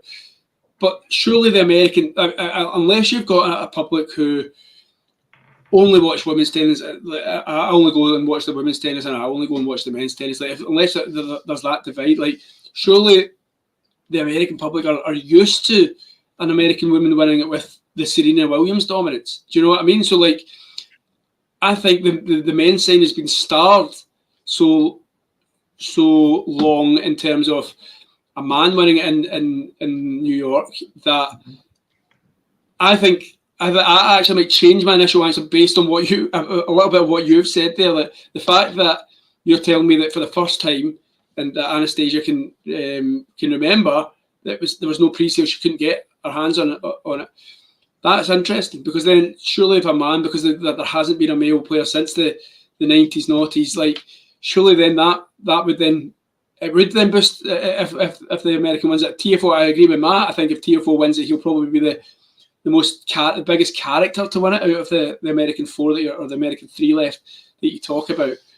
Tommy Paul's just he could be on the beach, man. He's just so laid back, even when he's in the middle of a tense set. You know what I mean? I was watching him last night, and he's just swinging his racket back, and so yeah, I think it matters who it does. I think you're all very right, but I like that, Nick. I found that interesting that you said that, because I just thought, they've had Serena Williams, so if you're only watching it for ladies tennis, then you're used to an American woman winning it.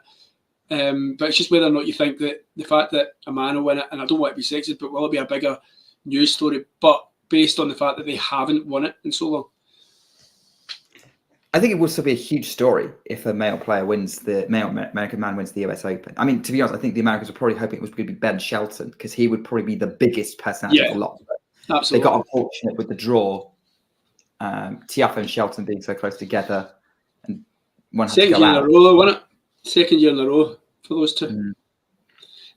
Just to mention on this one, good end game time in the second set. It was love 30 on the Ruud serve, so Fritz was 2 points away from levelling up the match. Casper Ruud fought back, some great forehands as he's known to do. Taylor Fritz, though, at 40-30 down, did fight back, wasn't giving up the ghost, and took it to juice, and he's just managed to get himself a wee break point here. Again, Casper Ruud timed his approach to the net somewhat just a little bit slow to get down there, and it was played right at the feet. Let's make it set point. Sorry, set point. Yeah, set point. Yeah, you're right. I gave it the big build up and didn't even mention the grandeur of the point. So, can Taylor Fritz level up this match? I'll kind of quickly talk us through this one.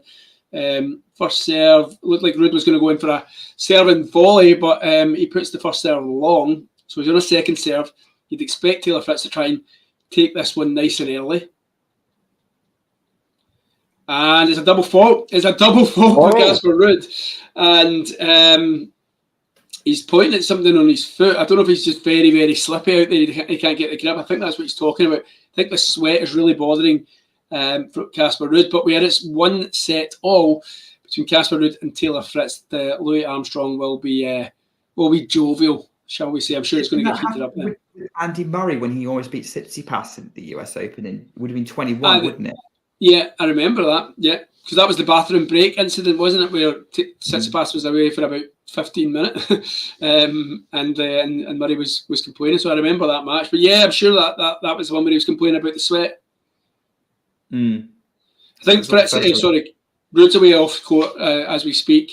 Obviously going to be changing out of that sweaty attire that he has at the moment. Maybe change some shoes and get himself kind of ready, because we're now just playing a 3-setter, aren't we? Yeah, well, more or less with this reset. With just a quick update on the other match, Rublev is now 4-1 with a double break in this third set. So he's looking to get a set back on the table and make it a 2-1 deficit. Interesting, the graphic keeps flashing up. Average length of service game for Rublev is about 2 to 3 minutes.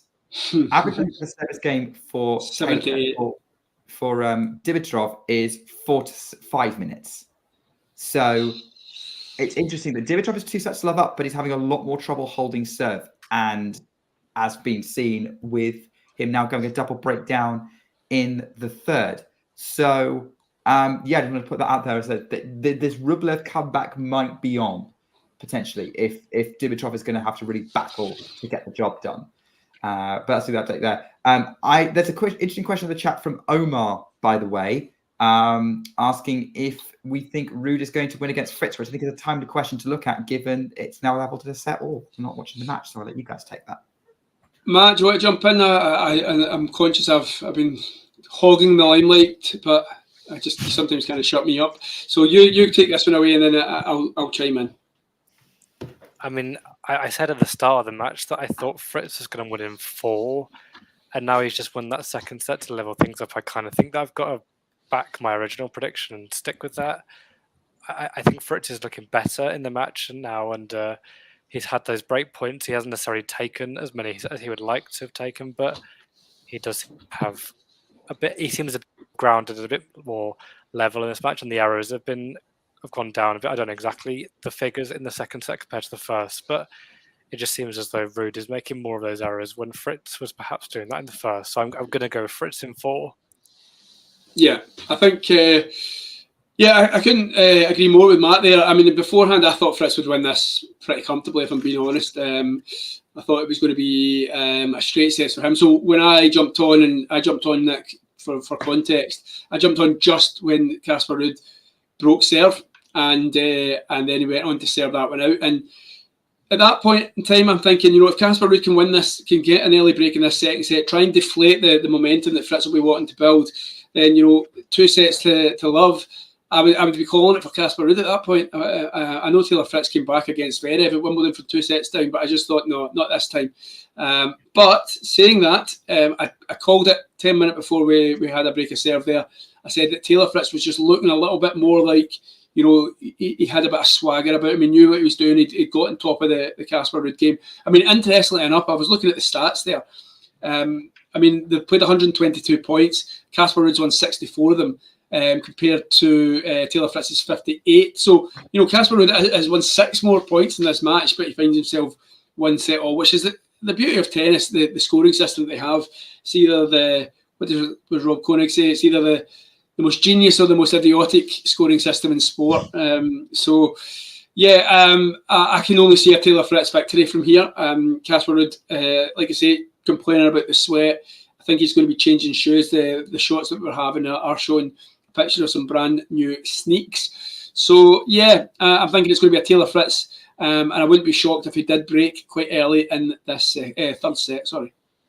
I'm just going to say I've checked some stats as well. So I'm looking at the US Open site. They've broken it down. So to answer Matt's question about unforced errors, set 1, Ruud 7, Fritz 15. Set 2, Ruud 9, Fritz 10. So 2 more unforced errors is not a big change for Ruud.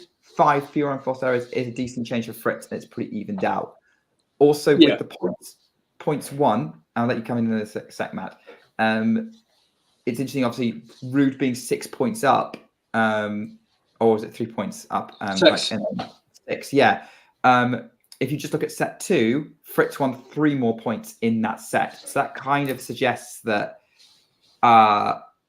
Fritz has improved, and he's made the match a lot closer.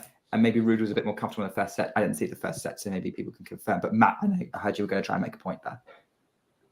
As Rublev got the set, by the way, 6-1. Messi gave him I kind of I maybe from my perspective it felt like there was more, but it's interesting. I don't know if there's much difference in the winner count either, but actually I don't have that much to say about it, but it's just interesting to hear the figures on the enforced errors, and I'm surprised how close the points are, but at the same time, I suppose there has been a lot of long games. I feel like I'm giving a nothing point here, and I need someone to chip in. It's a fantastic point. It's a great fantastic point. Hello, Super Dave. How are we doing? Your winner count question, by the way, Matt. So set 1, they both hit 6 winners each. Set 2, Ruud hit 12, Fritz hit 19. So again, both going for it a lot more in that set, and that seems to suit Fritz a bit more. Yeah. I mean, Taylor Fritz. What I noticed was he's gone to the. It seems like he's gone to the age-old tactic of just get the ball in court, keep it in court, make him play a shot, and more often than not, he'll see an error from Casper. So Casper coming out now, he's looking. I don't want to say recharged, but he's got a new outfit on, so he doesn't look as a sweaty mess as he did at the end of that second set. So it's going to be interesting. I think, as I said, Casper has never lost to Taylor Fritz. They're very, very evenly matched. They've got very, very similar game styles in terms of decent off the ground, not a lot of volleying, I'll be interested. But I think, it's all about strike first here. Whoever can get this early break, and in my opinion, I think it's going to be Taylor Fritz. And by the way, Casper Ruud has opted not to put on the new trainers that were brought out from in his absence. He's left them. He's going, who brought me these?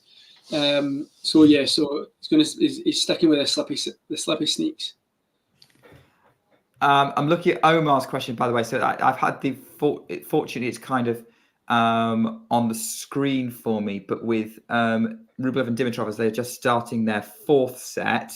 The current, at the minute, Rublev is hitting more winners and Dimitrov is hitting more unforced errors. And actually that's been the case for most of the match, to be honest. Dimitrov had played a messy 3rd set a little bit. Rublev was all over him, but he was conceding a fair bit, and I think that's kind of been the difference. It was fairly even matched in the 2nd set, which is why it was a tie break. This is, if I'm looking at Dimitrov has been consistently hitting more unforced errors than Rublev, even though he's up in the match. So, again, interestingly, this does feel like, unless Dimitrov can kind of stabilize things and start to work out how to irritate Rublev again, this does feel like has a potential for a 2-set comeback again for Rublev. Back on Louis Armstrong, Taylor Fritz started this 2nd set pretty strongly, although commentators' cuss is just double faulted. But two really good winners. So 2 really good forehand winners from Taylor Fritz, and he's looking at in the mood. Serves. And there we go. There's a third winner from Taylor Fritz down the tee and puts the +1 into the backhand corner. And nice from Taylor Fritz. So he should wrap up this first game of the third set fairly comfortably. And then it's up to Casper Ruud. And like I said, I've just got a sneaky suspicion that first couple of Casper games, service games, that's when Taylor Fritz is going to try and go for it. That's another double fault from Taylor Fritz, though, and here was me, absolutely waxing lyrical about his serve at the start of this stream, saying that it's the go-to serve for me. But yeah, Dave in the chat agreeing with us about Taylor Fritz. Yeah, you missed Taylor Fritz chat earlier, Dave. Yeah, so is that another double fault? I think he's just had a third double fault of this game. I'm not even kidding you on. That's ridiculous. Exactly, Dave. Yeah, I said at the start of the stream, Nick, I think it was just before you came on, that for me, Taylor Fritz, in terms of his serve, it's one of the strongest on the men's tour, just because I think he's consistent.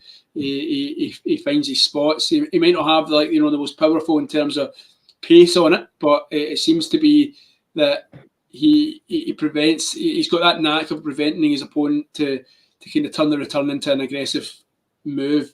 So yeah, I really like Taylor Fritz's serve. Not at this moment in time, although he has just won that next point on deuce with a pretty strong body serve. So he's got game point again.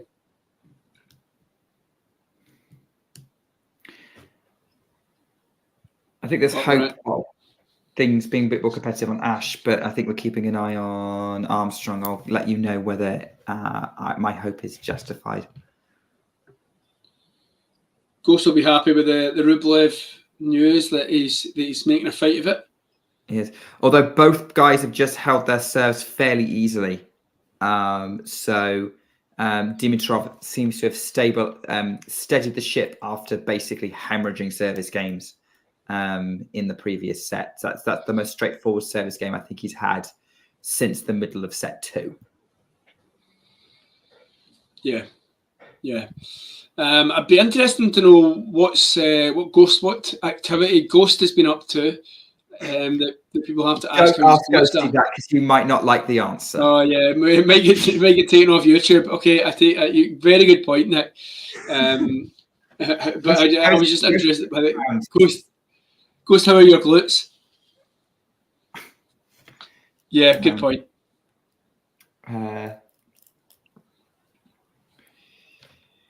I think Casper needs to change these shoes. Although he made a fight of that one. It was Taylor Fritz's game there, as you can see by the scoreboard. So the players just swap inside. I mean, I suppose the point there is that Ruud did win 3 points, but he only won points where he didn't actually hit a shot. Exactly.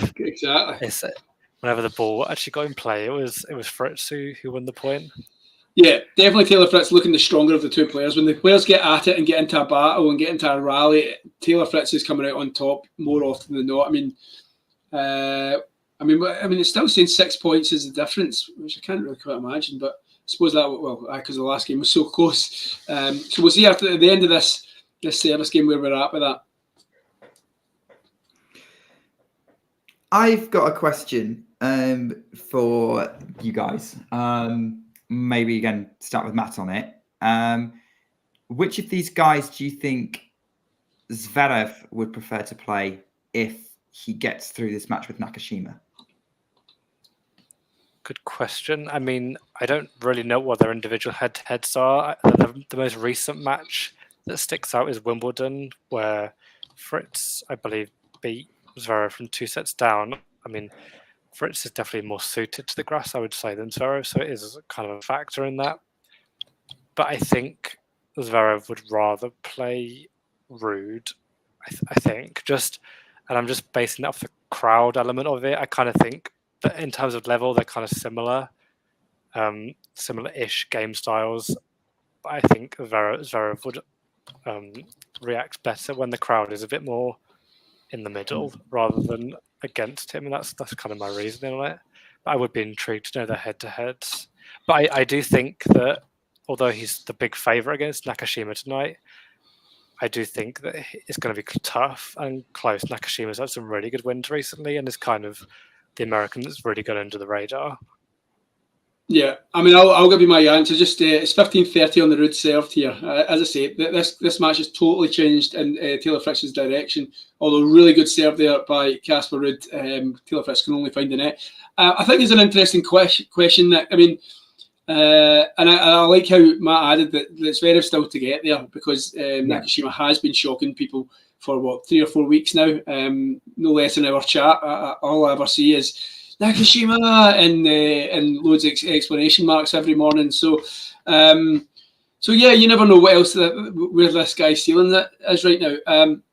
The head-to-heads for Zverev and Ruud, he leads both of them, but he leads them by 1. So he's 3-2 up on Casper Ruud and he's 5-4 up on Taylor Fritz.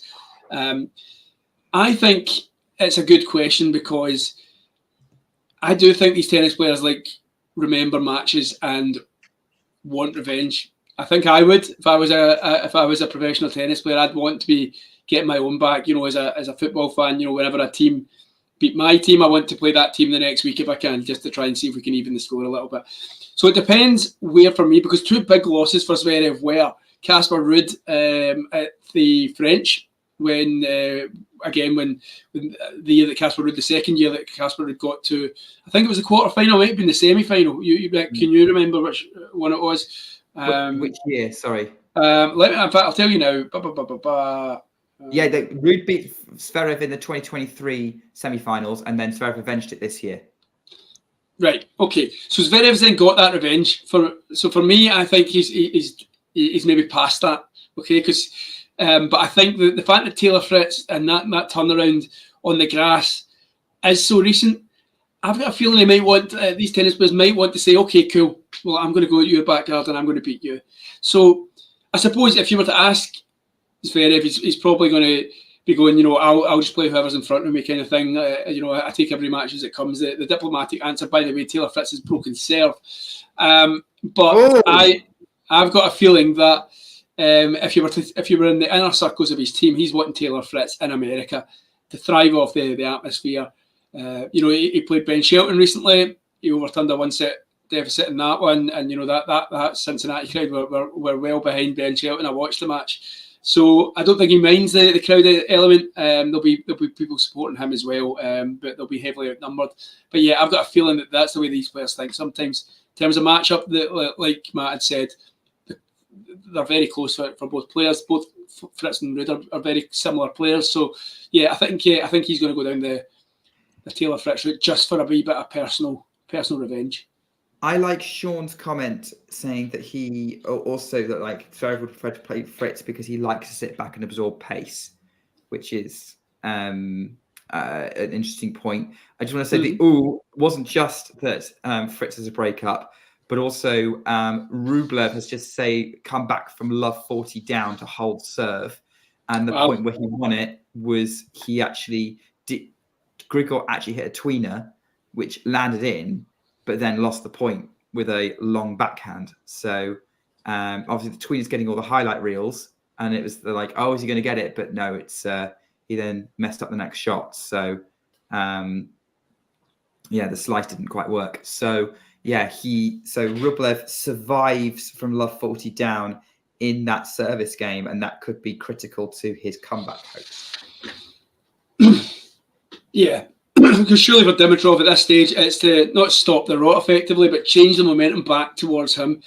Tennis is very much a sport of momentum. There's dips and highs for different players in the match. It just always, you rarely see a one-sided match where you don't get a wee spell of a player getting points. And obviously, we've just come out the Rublev spell, and I'd be thinking if I'm Dimitrov, just get a couple of games. I suppose that would have done the job there. So Rublev's maybe going to be gunning for this serve here just to kind of keep going a bit. Taylor Fritz dominating again. If Taylor Fritz can get the ball in court, the serve has the serve chat has come back to haunt both me and Taylor Fritz a little bit. But as soon as he gets out of the court, he's out thinking Casper Ruud here. He's out tacticing. If Casper Ruud guesses one way, he goes the other. So playing well. And that's actually that kind of section of the rankings from about sort of maybe Rublev downwards to about sort of the 14, 15, 16 mark are all very evenly matched, I would say. They're certainly very close together in terms of ranking points. So whenever they play each other, it's fascinating because they're obviously in very similar forms and they all have a lot to play for because they're all scrapping for top 10 places. Very similar to this Rublev-Dimitrov match that we're seeing right now. Yeah, Matt, are you on you're still on the Fritz Casper Ruud, yeah? I am, yes, yeah. Did you see that last point? I mean, where I'm at, the players are sitting down, but if you've not seen the last point there yet, did Taylor Fritz win that? Like, was that out from Casper Ruud and Taylor Fritz just won that with a half volley at the baseline? I think it was out, but like, was it out? I think I just caught a glimpse of it, and I think it was out, but he did. Because if it wasn't out, that was some shot. Yeah, like very, very casual, but he's obviously enjoyed himself in this third set, coming off the back of it in the second, and he looks like he's on his way to a 2-1 lead. I can't see him not winning this set now, the way things are going. Yeah, I wonder if, like I say, talking about momentum, we could be in the Taylor Fritz one, and by the fourth set, we could be back to Casper Ruud dominating. You never know. But this will be your first victory for Taylor Fritz. If he does, it's still a long way to go, but a first victory for Taylor Fritz over Casper Ruud. How's Rublev meltdown watch, Nick? Not any meltdowns, actually. He's doing pretty well. I think he's very happy he got through that last game. Dimitrov has just easily held to 15, though. And it's interesting what you're saying about momentum, because up until the end of the third set, the momentum did feel very much with Rublev. Dimitrov has stopped the rot, to use your words, and he's definitely kind of taking it, trying to take back control of this match. So this next Rublev service game is going to be very, very interesting, I think. Yeah, talking about stopping the rot, I think Casper Ruud needs to, he's 3-love down. He really, really needs just to get back on the scoreboard here. Hasn't won a game in probably about 20 minutes. So, including his, 5-minute toilet break. So, yeah, he'll really need to just try and maybe put all his focus here, get the serve back, get the forehand back. But as I said about 30, 40 minutes ago, it feels like Taylor Fritz has worked out the game, keep it off the forehand, hit it with power on the backhand side, and Casper Ruud won't have many answers. He's just waiting for the errors, really. I want to just come back on Dave's message saying that, obviously he's suggesting Rublev wouldn't win a meltdown in front of Dimitrov. He already has. He melted down during the first set a couple of times, and towards the end of the second set when he lost it, he looked like he wanted to break the racket in half. Very interesting here, actually, that Dimitrov is trying to get into this Rublev service game, but he's missing some shots, and actually he's the one who's shouting and screaming in frustration that he's missing points where he's very much in it and trying to dictate. Yeah, you don't often see that from Dimitrov. He's usually quite a cool customer on the court. Casper Ruud, another cool customer, you can say, just hit double fault. So we're a bit double fault daft here recently, but so it's 15-0. And I forgot they two were pals. I forgot that I remember watching a video of them at Monte Carlo playing with old rackets. I don't know if any of you seen that one on YouTube. I think I have, yeah. That was a good wee video in Monte Carlo. I think it was last year, mind you, but I forgot that they two were best buds. 15, Casper Ruud. To be honest, I don't care if someone's my mate. I'm totally getting competitive and I'm melting down if I'm frustrated. Oh, yeah. And that's the funny thing, because sometimes I think I'm too nice on court when I'm playing in my normal competitive things, because I think if I need to get angry. See, when I used to play football, I was better when somebody would put in a bad challenge in me in the first 5 minutes, and that would get me really, really angry, and I'd play my best football after that because I'd be playing angry. And so far in tennis, I'm trying to be the gentleman, and I'm like, oh yeah, that was out, or no, that was in, good shot, mate. I need to get more angry, like pure swearing on court and telling them to get to and challenging calls. That's what I need to do. Honestly, I beat 6. Right, I played a guy, beat me 6-1, 6-love. Right, no, 6-love, 6-1, but same thing. But I won one game. I was sure loving it. So I played him again about a month later, and it was 6-1, 6-3 this time. So I'm making progress. What did I miss? Sorry, this is the Dimitrov. So Rublev hit the ball, bounced off the net, really, really short. Dimitrov was there to tee up a backhand, which he went up the line where Rublev was there, giving Rublev the opportunity to hit a cross-court forehand past Dimitrov. If Dimitrov had gone cross-court with that backhand, Rublev wasn't there. It would have gone into space. So he's a little bit annoyed with himself, and that means that Rublev can close out this game. It's still on serve in the fourth, 3-2 to the Russian. I can't imagine Matt having a meltdown on court. He seems a cool customer. He seems a cool customer. Yeah, a bit dead inside. That's kind of the vibe I get. Wow. No, I feel like I've sort of like developed, because I think as a child when I used to play it, I was very like angry, and because it is a really frustrating sport. And now my sort of irritation is more internal. And I think, like you say, like I am a bit too nice, because a lot of the time you're playing, or when I'm playing people, it's like in these like local leagues where you're playing people you've met for the first time, so you're being a bit maybe generous on the line calls. That's it. Yeah. You don't want to cause friction. Because you don't know them that well. See, if it was my pals, I'd be like, but because you've only met them a couple of times, it's all very cordial, it's all very polite, it's already, oh, how you doing? Yeah. But see, like, I need to just stop being so nice and just be like, I don't care if I'm liked. That's my attitude. I need to go into it going, I don't care if anyone at this club like me. I want to be the best. Anyway, what was I going to say? The dead inside thing was funny, and you were talking about frustration. Have you ever played golf, Matt?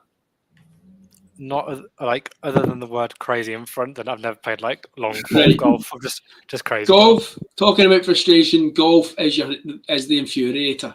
Okay, golf is the infuriator. Like honestly, clubs thrown in locks, thrown in burns, thrown in water, whatever, thrown off trees, hit off bags. Golf, man, golf. Which is funny because a lot of tennis players tend to play golf in their free to time. relax. So it's like from one frustrating thing to go into another frustrating thing. Yeah, I don't get it, but yeah. So just stay away from the golf, dead inside boy. Nick, take us away from Matt being dead inside. Yeah, I mean, like we're back on. I've only ever been on a driving range in crazy golf, but I've just gone to the point that golf is kind of a weird sport that's designed to be frustrating. So I'm going to combat that by staying calm.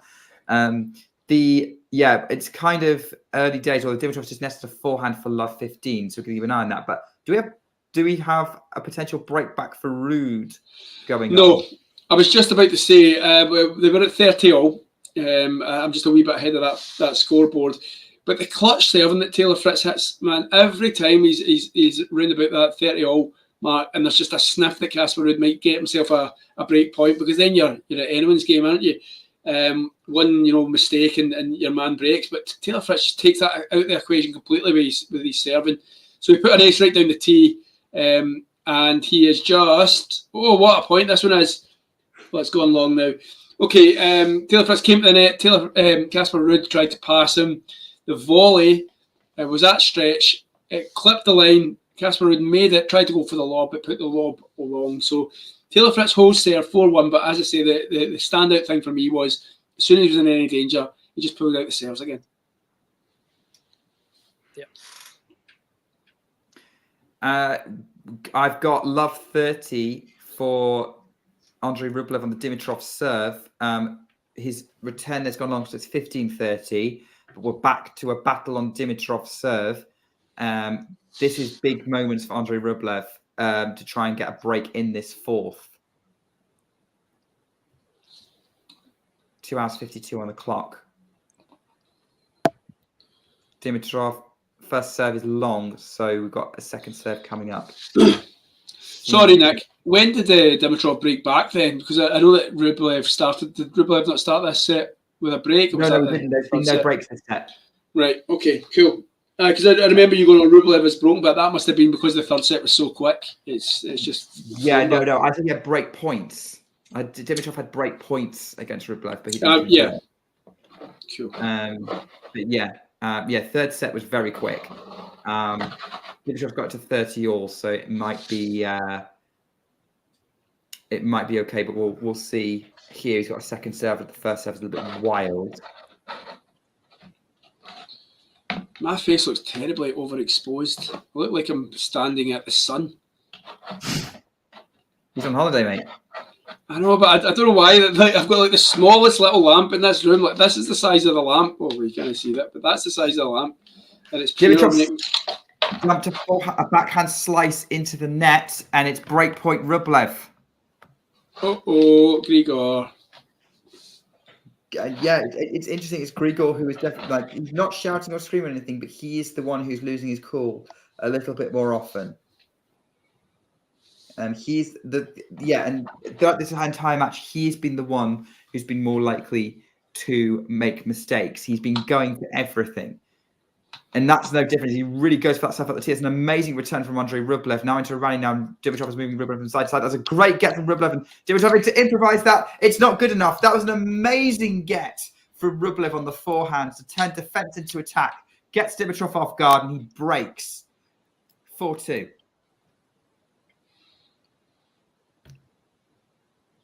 We might be going 5 on Ash, people. Was it Rublev's last match? Sorry, he came back from 2 down. I think it was the match before. Right. Because Rublev was playing Lehechka, and I thought that would be where Andrei ran out of steam, and he didn't. It was Lehechka who ran out of steam, and it was straight sets. Rublev came from 2 sets love down against Rinderknecht, quite convincingly as well, actually. Yeah.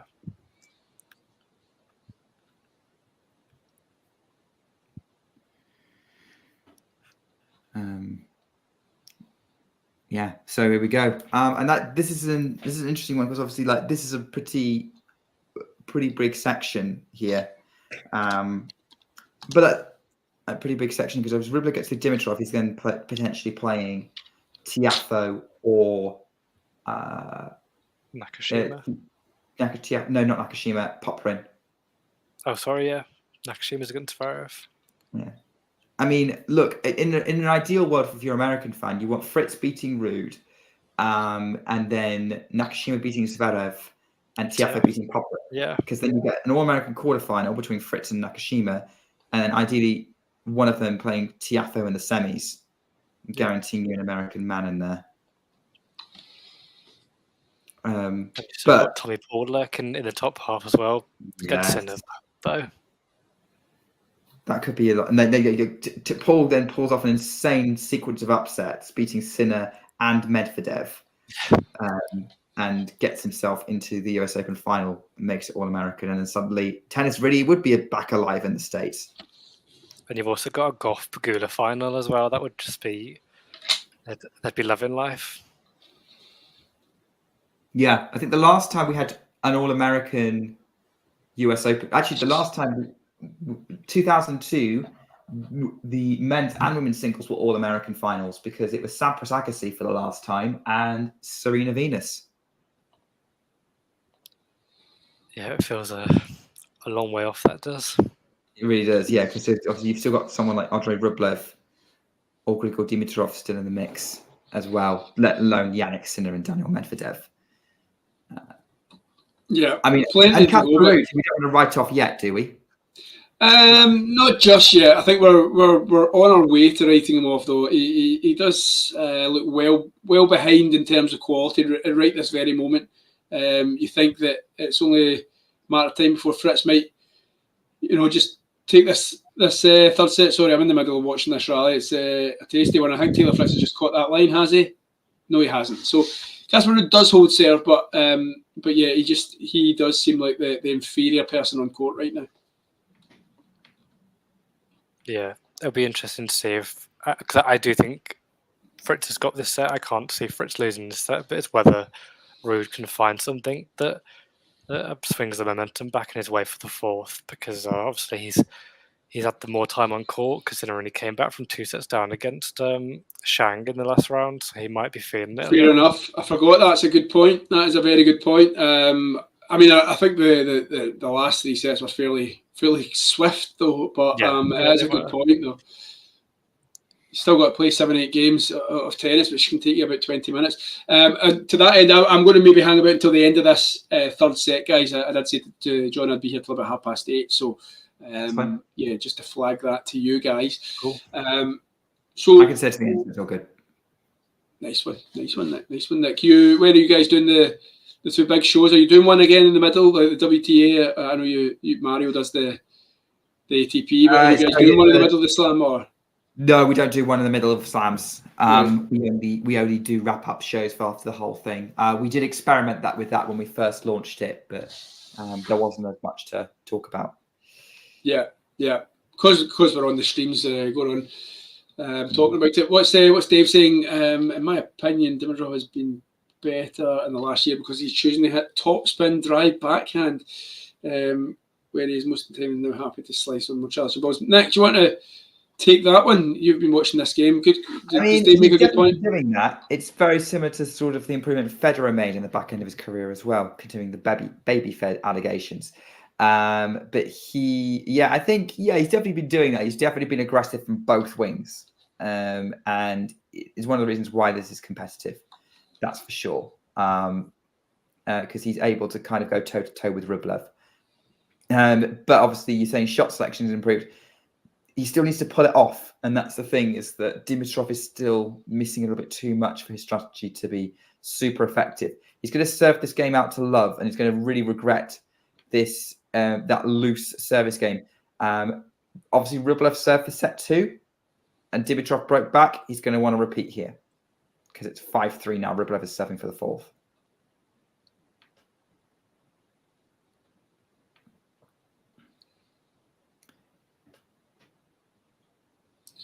Okay, Taylor Fritz just hit. He had the second serve and he tried to go out wide with it. Well, he did go out wide with that serve. There was no try about it. But the interesting point was Casper Ruud, I think, is trying to now, guess where the serve's going to go. Well, he is trying, but he was standing waiting for this serve to go out wide. So he tries to absolutely pummel the ball back on the second serve. He puts it straight to Taylor Fritz, and Taylor Fritz is standing exactly where he landed after the serve, and he just puts his racket out. It bounces off it, and it just goes into the open court. And that just kind of sums up Casper Ruud and where he's at right now. He is trying, but it seems that Taylor Fritz has all the answers at the moment. Yeah, it does. And whether Ruud is using this tactic just because it's kind of towards the latter stage of this third set, it's hard to say, but I don't think he can do that in the 4th set if he really genuinely thinks he's got a chance of coming back to win this match. But at the moment, it just looks like Fritz is sort of running to the finish line. Yeah, we've still got a set to go, mind you, but yeah. But Taylor Fritz, he's well on top. It's probably the summation of what's going on right now compared to where we were at the start of the second, the end of first. So he's definitely changed something up, and he's winning more of when the balls are rallying. It's usually 8 times out of 10 it's Taylor Fritz who's punching the air at the end of that. Set points, Rublev. 40-15. Wow. 3 hours and 2 minutes on the clock. He's missed. It's a let on the first serve. Delivers again. Great. Goes up wide. It's unreturnable. Andrei Rublev levels this. We are going 5 on Arthur Ashe between Andrei Rublev and Grigor Dimitrov.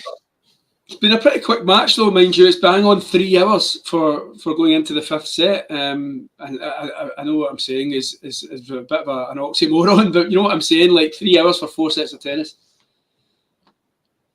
It feels as though those last 2 sets have gone quite rapidly. Yeah, that's what I mean. I can't believe that this match is going into a 5th already. Just on the Casper-Taylor match, total points won were now, Taylor Fritz has closed that gap. He's won 81 of the 163 compared to Casper's 82. And he'll probably overtake. No, it'll probably be very similar unless he breaks Ruud here for the double in this set. Yeah. So Casper Ruud serving now. First point of the 8th game of this set. His backhand up the middle of the court, but he goes long and he lashes out a little bit, not towards the court or anything, but just as the ball came back to him, he just swung his racket at it, put a bit of spin on that one. So it's love 15. We could be, a couple of points away here from ourselves going into a 4th set. So crowd on both courts getting their money's worth. Very competitive matches going on. I guess before you go, Tom, I mean, like, do you have an idea of opinion on like how you think Nakashima's Zverev will go? Obviously, we are going to have that covered with Damien and Vanch after this stream. I mean, it's one of those heart and heads, Nick. I think the heart wants Nakashima to win, and that's me being honest. Because as soon as I saw Djokovic going out, I did immediately sit and go, "Well, this is going to open up the draw for Zverev." And I don't want Zverev to win a Grand Slam. That's my God's honest. So not a Zverev fan. So yeah, I'm probably going to say heart saying Nakashima. Head saying Zverev. He does look, I'm trying to think who. I even watched the match, and I'm trying. It's hit me a blank. Who did he play in the last round? Because I watched it. I think. Yeah, Thomas Martin Echeverry. He looks like when it comes to a 5-setter, he's got a lot of the answers. The serve, the wingspan, that backhand is pretty lethal. I think I've noticed. I've heard on tennis podcast. Zverev's volley get absolutely slammed and saying he pretty much cannot volley. But I've got to disagree. More and more, I'm seeing that this guy has got a decent volley. There was a few points in the Echeverry match where he put these volleys away like a top pro, which he is. So I'm going to go with Zverev because I think he's just after the year of the injury, he came back a bit last year, and then towards the end of last year, he was really hitting the road back to where he was before. Had a really good Australia, had a really good Roland Garros, getting to the final of both. Should have won probably Australia and probably should have won the French. So yeah, I'm going to have to go for Zverev because I think he's probably looking at the favourite. I know we've got Medvedev, and I argued with John last week before this US Open even started. I said Medvedev is in with this to win it, and he was like writing him off because he's had no form coming into it. I said yeah, but Medvedev on the New York courts, he loves it. I'd say I've been proven a little bit right, although I did say that I thought Diaz Acosta was going to beat Jack Draper, which obviously didn't happen. So I'll take the win and the loss in equal measure. But yeah, to answer your question in a roundabout way, I think I'm going to say Zverev. Nakashima, though, as I said to you about an hour ago, he's been causing a bit of a stir in our group chat and a bit of a stir on the tennis landscape. So you never know. This guy, an ex-Futures winner, wasn't he? I'm sure he won the Next Gen Finals champion. Next Gen, yeah, he won that. So I always say I've not watched tons of Brandon Nakashima, and that's why I always say I don't know what his ceiling is, but I'd like him to shock us all, please. I think a lot of people would. You know why Vanch is always excited about him, right? I don't, but I do know that he's like a big fan, but I don't know if there's a backstory to that. He knows him.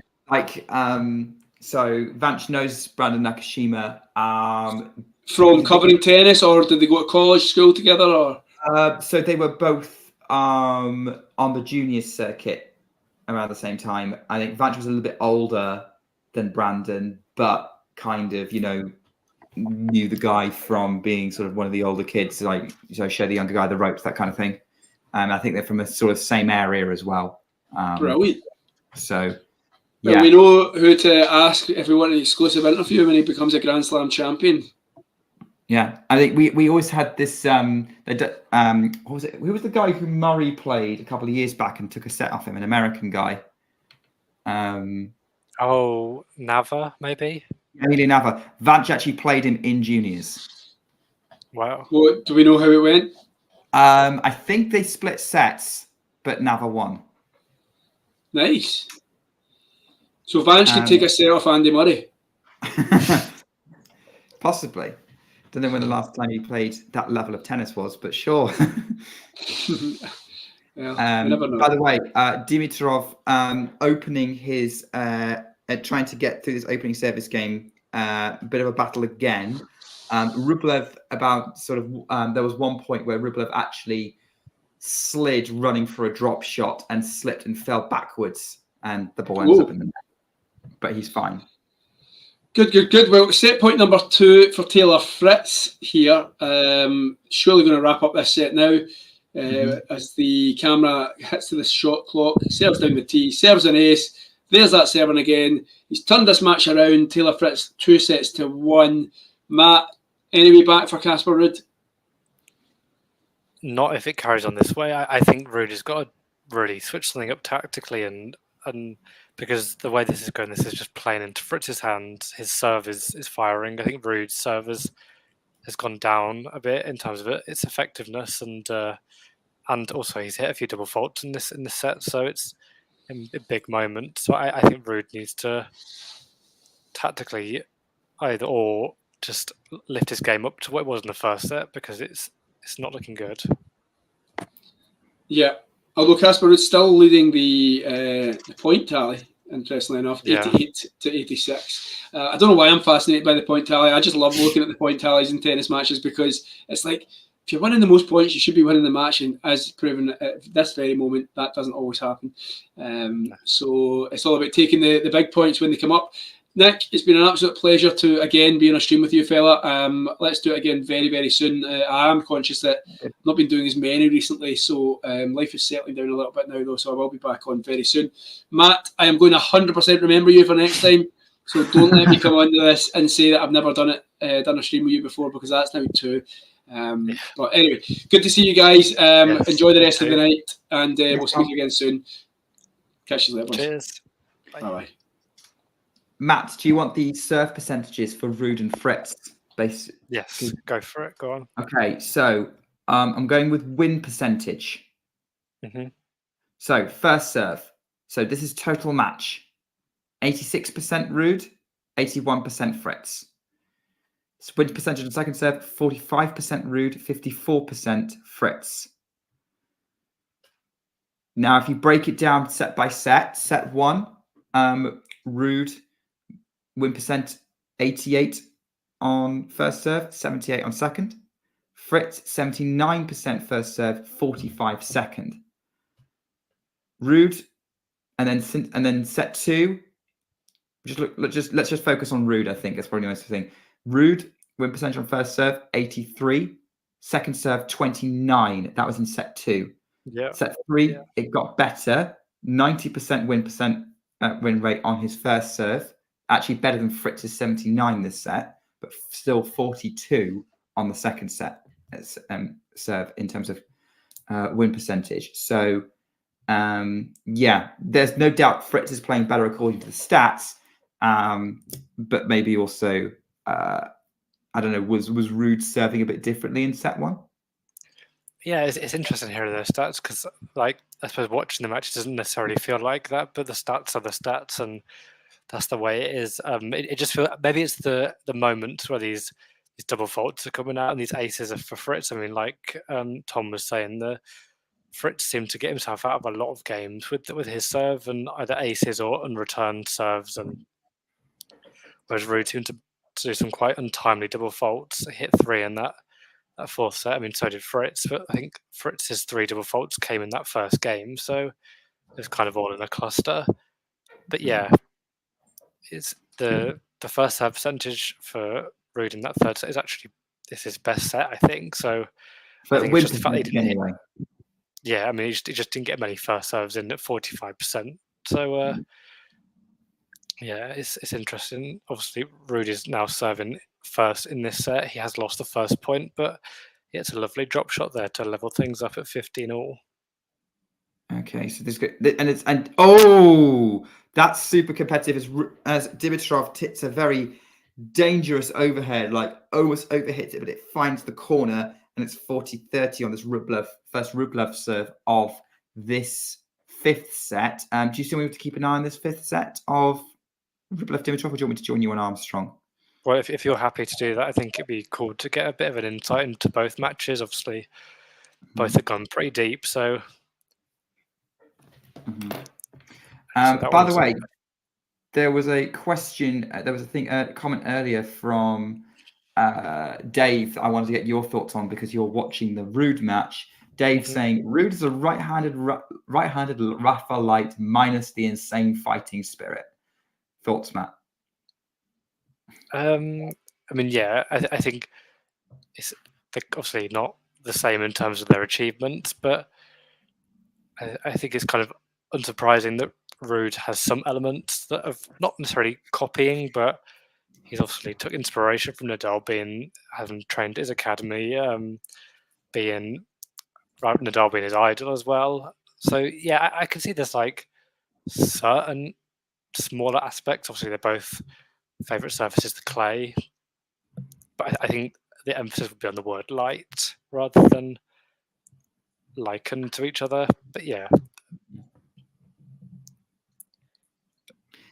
he's saying, Dave coming down saying that about the fighting spirit. He's definitely seen Ruud fight just in comparison to Nadal, and yeah, he'll definitely need to fight like Nadal if he's to win this match at 30-all in this first game. I mean, the thing is, who has equivalent fighting spirit to Nadal? Yeah, pretty much no one. I mean, I suppose you could argue Djokovic to an extent, but I think it's a different type of fighting spirit. I think Nadal's fighting spirit is almost incomparable to anyone else. Yeah, like Djokovic is the only one who could like even attempt to match it, but he always there was Nadal was never going to go away in any match. Oh, we've got a tweener from Rublev, but he actually stumbles hitting it and it just rolls on the ground rather than flicking up, and it's love 30, and he's kind of sort of steadying himself. Love, so it's Dimitrov is at 30 love in this service game, but yeah, that was he drop shotted Rublev, then managed to successfully lob him, and Rublev running back tried to do the tweener and completely fumbled it and lost his footing. Yeah, in this first service game, in the fourth set, Ruud has been pulled back to deuce by Fritz, who hit a nice forehand winner there. So still lots of pressure on the Norwegian serve. Yeah, still lots of pressure. You know, he may be winning a lot on the first serve, but he's not finding first serves. Yeah, and he gets a first serve in there, and he comes to the net, but he volleys his net straight into the bottom of the net, and Fritz has a break point to get an early break in this fourth set and perhaps push towards the victory. All right, keep us updated on that one, Matt. Just want to answer Dave on it. I mean, like, actually, I think the Ruud forehand is actually a pretty nasty weapon. It's a serious weapon. When you tease it off, it's very impressive to watch. I would call that a serious weapon. But let's see if he can use it to save this break point. I mean, he's going to have to do it on a second serve as well. The first going into the net. Dimitrov holds for 2-1 on Ash. He did go in. And from Ruud, returned from Fritz. It's quite a central rally at the moment, both playing into the middle of the court. Backhand from Fritz goes wide. Cross court from Ruud. Down the line from Ruud. Fritz goes cross court again. So this is a lengthy rally. Forehand from Fritz, who comes into the net, has the volley and puts it away to get the break. Wow. Yeah, there's a nice point there from Fritz. I think that's the thing. He's been very patient. He has been rushing. He's been sort of, because it was quite steady for a while, that rally, nothing too crazy. And then when the opportunity came, he took it and moved towards the net to put the volley away, and Ruud couldn't do anything about it. And with the way that Fritz has been serving, it's hard to see much of a way for Ruud coming back, but time to go. He's going to need Fritz to collapse, right? Because he's serving too well right now. Yeah, I mean, it has happened in the first game of the third set. Fritz hit 3 double faults, but still held. So he's going to need a sort of that similar thing to happen, and actually to capitalise on the points where the ball is in the court. By the way, I have to say, you did that point by point really, really well. Thank you. Yeah, I liked it. Like you did well. I had an idea of where the ball was going and what was sort of how it was being played out, which is kind of what you need without describing every shot, which is the perfect balance. Yeah, it's tricky because it's almost hard to keep up sometimes, and I have been doing a few more streams recently on my own, and it's obviously you're probably the person on Talking Tennis who does the most commentating during the point, and I think I've tried to sort of, without being like cringy, take some sort of inspiration from that to try and craft my own sort of style. Honestly, I just copy what I hear on the radio or like the advice I've had from like David Law on it, and realize that it's the same thing. It's that follow the ball. If you think you're going to sound too repetitive, change it up. But yeah, it's just me having a go at it because I and because I think it's cool, and because, to be honest, the reason I do it is because I know there are people watching who can't, and so it's nice to kind of bring things to life for those watching. Appreciate most of our viewers, especially our most dedicated ones, actually have our commentary as an alternative or have something else on, which is fair enough. And I appreciate that's slightly irritating to follow. Like, I'm describing a point you just watched. But yeah, it's more along the lines of, think about who's maybe who might be watching, who can't actually see the match. So yeah, good on you for trying. But yeah, I liked the balance. Appreciate it. I mean, that is a fantastic down the line passing shot from Ruud there. 30-15 now on Fritz's serve, and he needs more of that. There's that fighting spirit that we were talking about. Does Ruud have? Yeah, I mean, weirdly, he hit that shot and there was no reaction. He actually had his head down after that shot. So it's strange. It's whether he's just sort of locked in or whether he's a bit dejected. It's hard to tell. But when you've got that in the locker, I mean, that was the longest rally. It's 20 shots. Longest rally of the match so far. We might be in danger times for Andrei Rublev. Hits 30 on his serve after a rocket return from Dimitrov put him on the back foot. And I think, although Rublev got himself back in the rally, he did look like he was trying to rush everything. So we're going to see if we get some drama here. Keep an eye and see if Ruud wins another point there. Backing up the line, winner from Grigor Dimitrov. And it's 30-40 breakpoint chance for the Bulgarian. He had 3 breakpoints early in the last set. He couldn't take any of them. Can he take this one to put himself up in the 5th? It'd be big for him to respond after being pegged back from 2 sets up in such quick fashion to respond like that. And there is an ace there from Fritz to go 2-love up in this 4th set. You lucky talking tennis people. You've got 2 matches for the price of 1. We're into another great rally. Backhand Dimitrov, backhand Rublev. Slice from Dimitrov now. Forehand up line and out from Andrei Rublev. Grigor Dimitrov breaks for 3 games to 1. It was another great return from Dimitrov to set up the point well. Really good rally from both. Rublev ever hits the forehand. 2-love. Sorry, not 2-love. It's a break for 3-1. To Grigor Dimitrov in this 5th set, as you say, dealing with that. And it looks like Fritz has held. Yes, he held with an ace, and he's just hit a nice passing shot to go love 15 up in this Ruud service game. So Ruud is under big pressure now to hold. It's early stages in the service game, but after considering what's happened in the set already, it's big pressure. Going back to this match between Rublev and Dimitrov, Dimitrov serves an ace for 15-love. Yeah, I agree with you on this. I think Dimitrov was sowing the seeds of getting the job done in the 4th set. He just couldn't break Rublev, and then he had a bad service game. And really, this is the thing that I think is going to now depend. Is like, if Dimitrov has a bad service game, he gives Rublev any gifts, then this match is back on. But yeah, at the minute, it's on to Dimitrov to try and avoid making mistakes and sort of stabilize the ship, which is where it was going wrong before. Yeah, and just going on my match currently, Ruud can't afford any errors now because it's love 30. So we're approaching potentially a double break for Fritz. However, that is a good serve. It does land in the return from Fritz. Down the line, forehand, drop shot from Fritz there. Ruud comes into the net. Fritz goes for the lob. And it is, it's in. And the tweener for Ruud. And the point continues. It seems like this point's about to end every shot. And the rally is carrying on. It could be the longest rally of this match. Cross court from Fritz. And Ruud can't get it over the net. And it's love 40. 3 double break points for Taylor Fritz. This is getting very good if you're a Taylor Fritz fan. Yeah, that point was very weird. It seemed like it ended a few times. Even the players seemed to almost stop, and Ruud hit a tweener quite casually, but it did go in. But he couldn't handle the pressure coming from the other side of the net, ultimately. Dimitrov, by contrast, had 40 love on his serve. But then Rublev just hit a winner.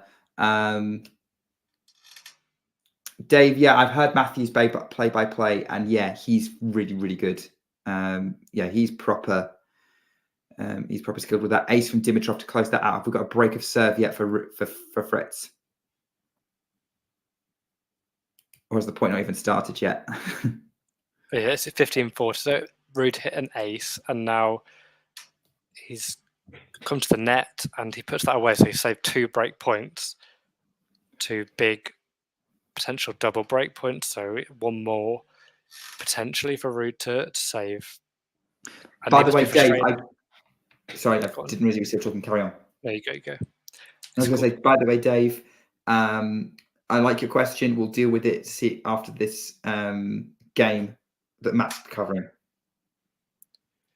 Yeah, I was just going to say that Ruud is pretty frustrated the way he's played these last 2 points, because he should be playing more like this when he's at the start of the game, and he does save all 3 break points with Fritz hitting a down the line backhand long. So we're at juice, and potentially this could be a big game if Ruud is to hold, because Fritz will maybe see it as a missed opportunity to get a double break.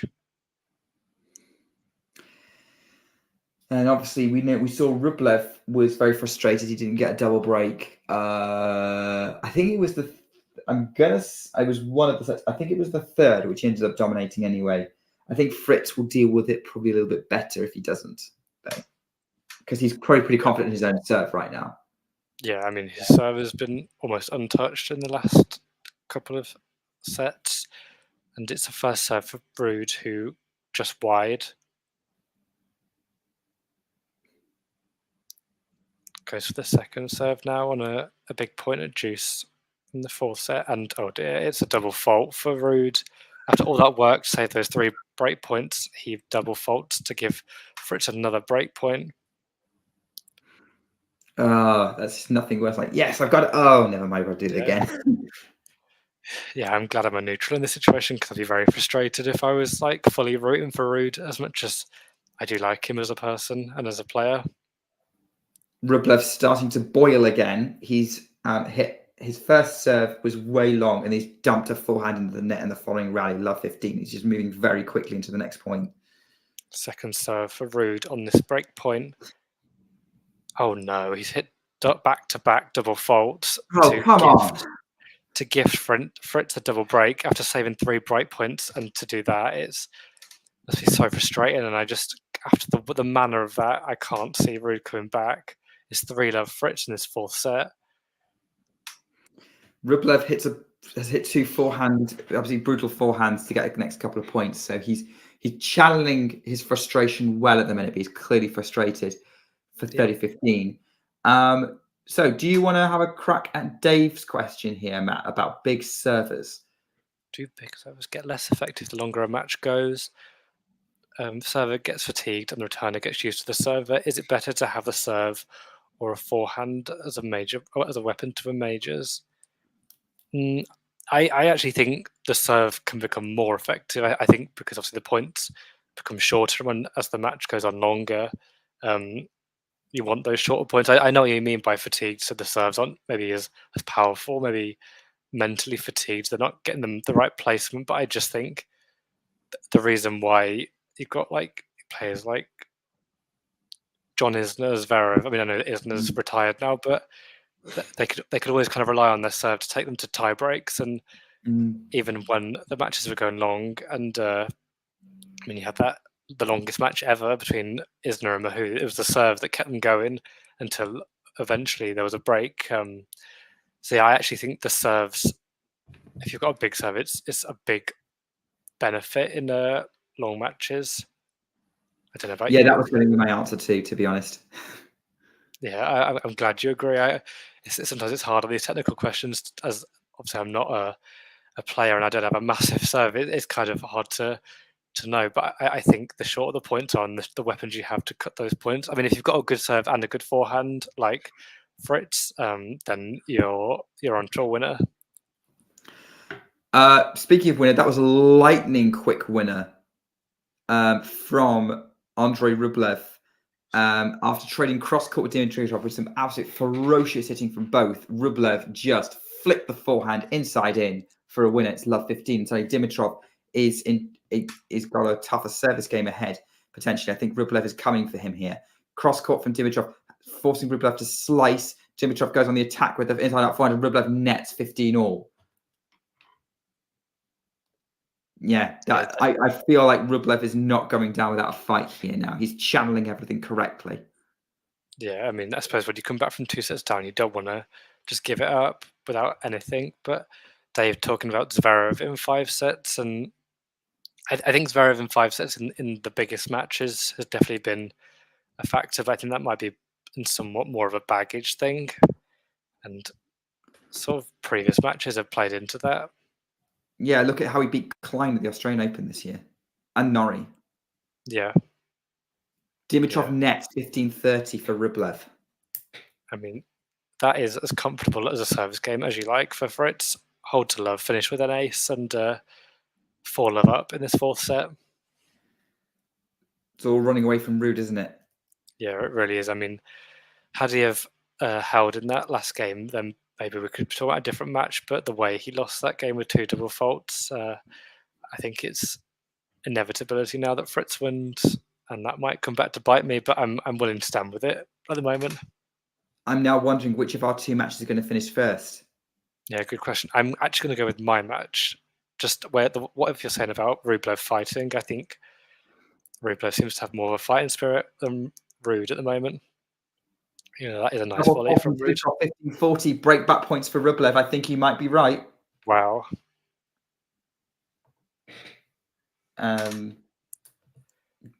Good point from Dave saying, yeah, Federer had the best serve, got to 20-60 plus. But yeah, I think nowadays in the modern game, the return is probably the most important thing. To be honest, the return is the critical shot. More than a forehand or a serve. And that's probably why Djokovic has got the record. But 15-40 against Dimitrov, and Dimitrov saved it with an unreturnable serve. 30-40. Does not want Rublev breaking back. Yeah, tough moments here for Andre. I mean, like, maybe he had a play on it, but it was a good first serve from Fritz. Really hard to judge on that. Second break point. Dimitrov serves long. Having a bit of trouble with the ad side.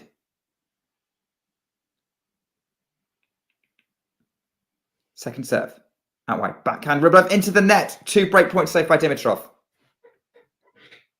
And that's big. It wasn't a great contact from Rublev on that backhand. I mean, of course, at 4-love down, Ruud goes on to hold to love. It's kind of it's the wrong time to do that, I'm afraid, Casper. But yeah, he has got a game on the board. As he's about to win 6 games in a row and take it to a 5th. He maybe he's took inspiration from Dan Evans. Yeah, maybe, although that was in the 5th. But yes, it was. Absolutely. Now we're into a brutal rally here again. Cross court, Ruud's again scooping up the one. Slice from Dimitrov is going to come in behind. Go take out the volley. That's really short for Rublev to pick off. He overplays it. Advantage Dimitrov. Rublev had to run in to pick it off. He had time, but he rushed the backhand, and it's advantage to Dimitrov. Not that I think we should be trivializing this, but I do think if Dimitrov does hold here, I think we could be on Rublev like meltdown watch, perhaps after having those 2 break points. Winning after missing that, to be honest. Which, yeah, I think that's a lot better. Maybe the first set has kind of taught him something that maybe he shouldn't do that to himself. But by contrast, Dimitrov is pumped, maybe slightly relieved he lost that he won that point. Again, I think there's been critical points like since I started watching this match where Rublev maybe gave Dimitrov a bit of a big point. And that's the thing, like Dimitrov has been making a lot of unforced errors today, but when it comes to really big moments, Rublev has missed. And Dimitrov aces to close out the game. 5-2. Change of ends. Rublev having to stay in the match. They just showed a stat on the screen for second serve percentage for Ruud throughout the match, just like we were talking about earlier, and he's actually at 20% in this fourth set. Oof. Fourth Which, set. yeah, I mean, he has only hit 5 second serve, so you kind of have to caveat that a little bit, but he's only won one of those 5 points on his second serve. But that's dragging his overall down to 42 for the Yes. match. You've got stats up in front of you, haven't you? Yes, I have. Yeah. I mean, when you go to Fritz, is got an 83% first serve percentage in terms of getting it in, and when he's got it in, he's won every single point. I don't know why I don't watch these with stats in front of me more often, to be honest, because I know there's like guys like Ghosty and Dave and a few others do actually ask about certain stats, and then I go, I don't have that in front of me, and I probably should. Yeah, sometimes So, I well do, done, sometimes Matt. I don't. Say an example. I think with the serve being such a factor, I mean, there's an ace there for Fritz. It's 12 out of 12 points on his first serve in this fourth set. It's so dominant. He's hit 23 aces in this match, and Ruud's hit 3. Such a weapon. I mean, the amount of 3 points he gets off it is incredible. And there's another love hold, and Fritz has hardly lost a point on his serve in this. This set he's lost 1 point. It's like the opposite of what Dave was talking about with the server getting fatigued. If anything, Fritz's service got better as the match has gone on. Yeah, he's lost 1 single point in this set on his serve. It's crazy. All right, what are we thinking? Is Ruud getting breadsticked? I'm going to say no. I'm going to say 6-2. Okay. But is Rublev going to get that break back? Or is Dimitrov going to hold strong? Well, it's Rublev serving now. 15 love. Yes. Big forehand winner. He's missed the first set there. By the way, Serena Williams is watching this match. She's been nice. That's not a bad spectator name. Yeah. Obviously, she was here yesterday as well for Iga's match. 30 love Rublev. Yes, I was thinking the same thing, Dave. I was aware of Serena and Grigor briefly going out, and then they're quite good friends, aren't they, these days? I believe. Yeah. Well, obviously, Serena's now happily married to Alexis. Yes, yeah. Double fault from Rublev, 30-15. I mean, Ruud's actually currently on a 7-point consecutive win streak on his serve, so he's found something, but I think he's found it a bit late. Yeah, he's probably going to go back and go, why did I start serving well right at the end? Yeah, it's probably because the pressure's off. I mean, it's definitely a factor. He has lost that point, though. Came in a bit late to the net. And Fritz got his feet. Quick service hold from Andrei Rublev to 15. Pressure back on Grigor Dimitrov to serve this match out at 5-3 in the 5th. Yeah.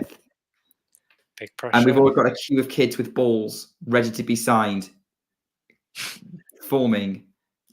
And I'm like, guys, it's a little bit early. I understand what you're doing this, but like, there's no guarantee this match is finishing now. I understood it with Sabalenka before, but was it Sabalenka?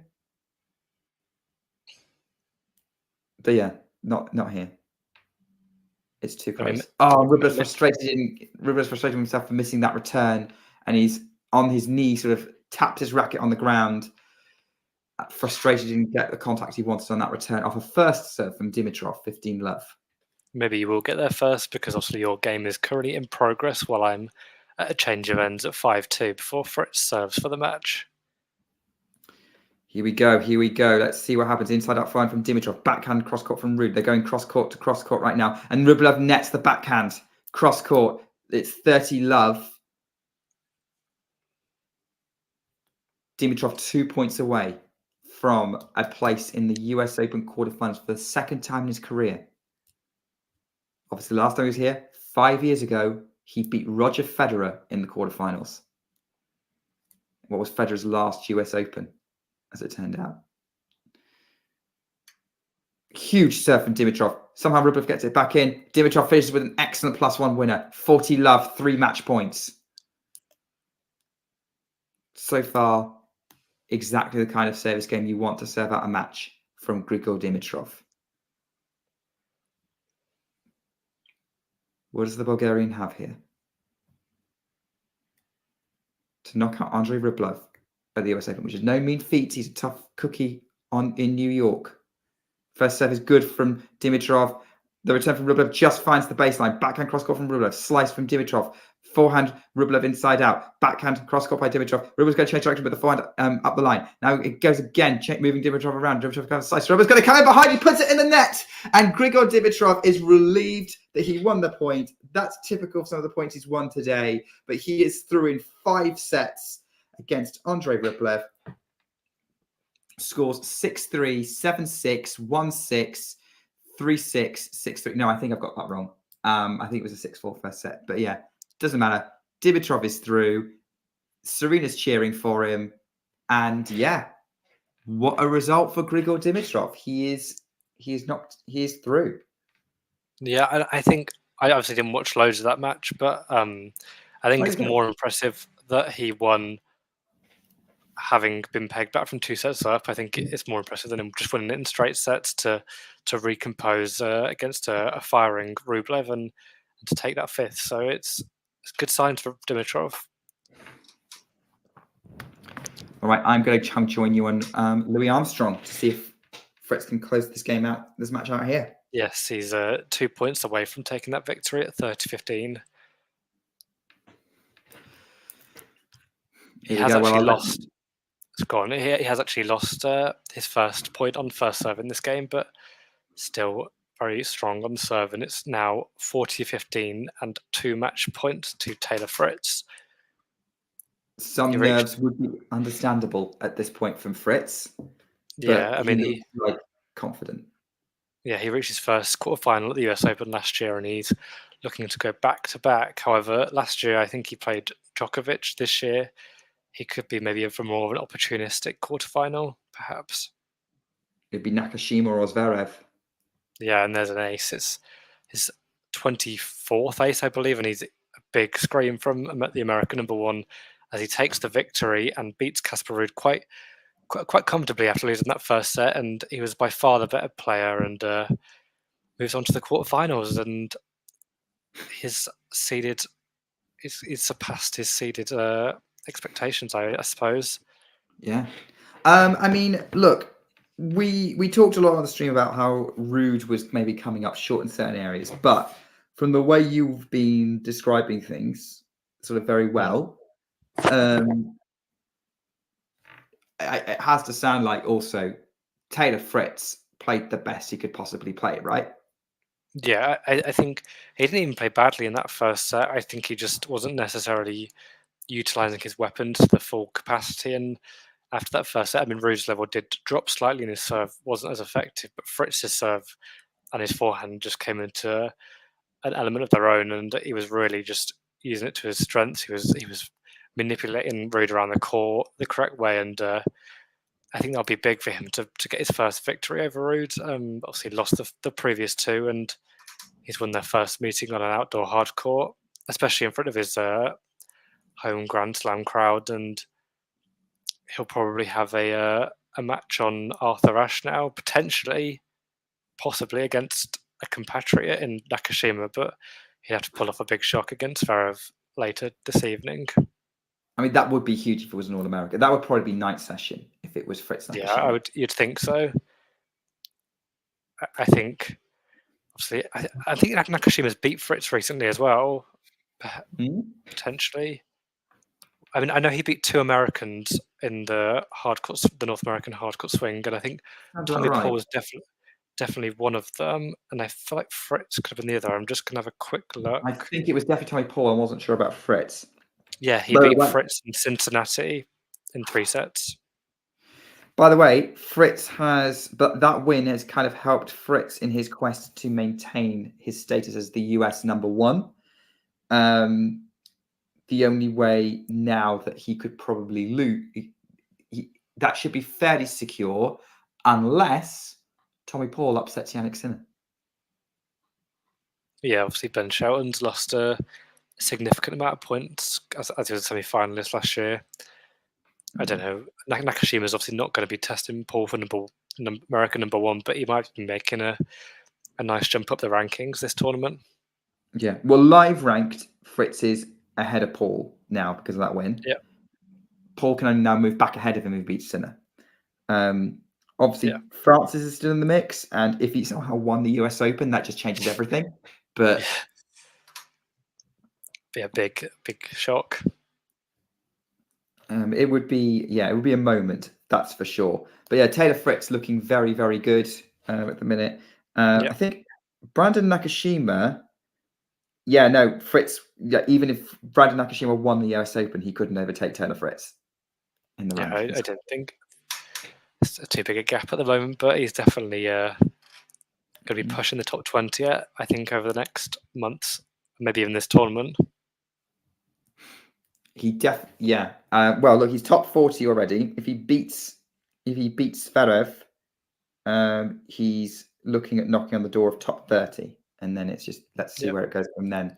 But right, guys, I hope you enjoyed the stream. Matt, thank you so much for taking us through that match. Cheers. It's been good fun. Nice that they kind of intertwined and they finished with each other. Yeah, should be good. Yeah, it's good fun. All right. Well, there's still Talking Tennis content coming. So if you're enjoying this and you want to keep hearing us talk about US Open stuff, well, we've got Damien and Vanch taking us through Zverev against Nakashima, which is next on this court on Louis Armstrong. We're waiting for that all to happen. So why don't you hop on over and join that stream? And we'll see you. I'm sure Matt and I will see you again soon. But in the meantime, take care. Keep talking tennis. If you enjoyed this video, make sure you hit that like button. Don't forget to subscribe and click that notification bell so you don't miss out on all things tennis.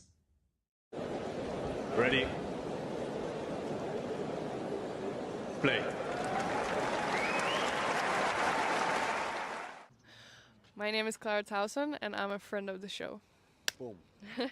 I am Francisca George and I'm a friend of the show. Perfect. Hi, my name is Susan Leemans and I'm a friend of the show. Boom. My name is Zainab Sammaz and I'm a friend of the show. Boom. Hey guys, my name is Sasha Vickery and I'm a friend of the show. Boom. Hi, my name is Lloyd Harris and I'm a friend of the show. Perfect. Hi, my name is Jasmine Paolini and I'm a friend of the show.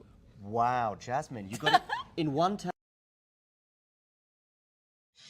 If there's one match from Rafa's story where you think that was a missed opportunity, there was a big chance. There have matches. 2 or 3 in Australian Open. No more. We lose the opportunity in Wimbledon against Djokovic in semi-final. 2018. Then we lose the opportunity, more important because that was semi-final. We lose the opportunity in Australian Open. In the Australian Open 2014, 2012 and 2017. Yeah. In 14 because he has an injury against Wawrinka that before he had never lose against him. Then with Djokovic and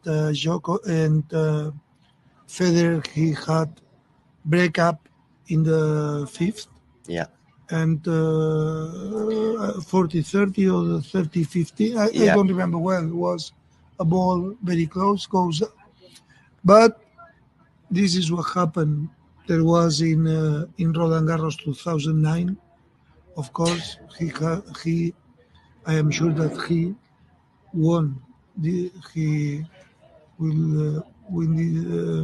won this tournament when he has no problems in his knee, because at this moment he was the best.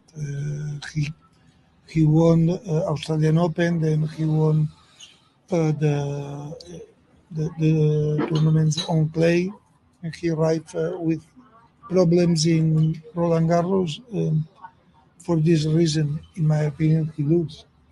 But there are others time that maybe he has to lose and he won.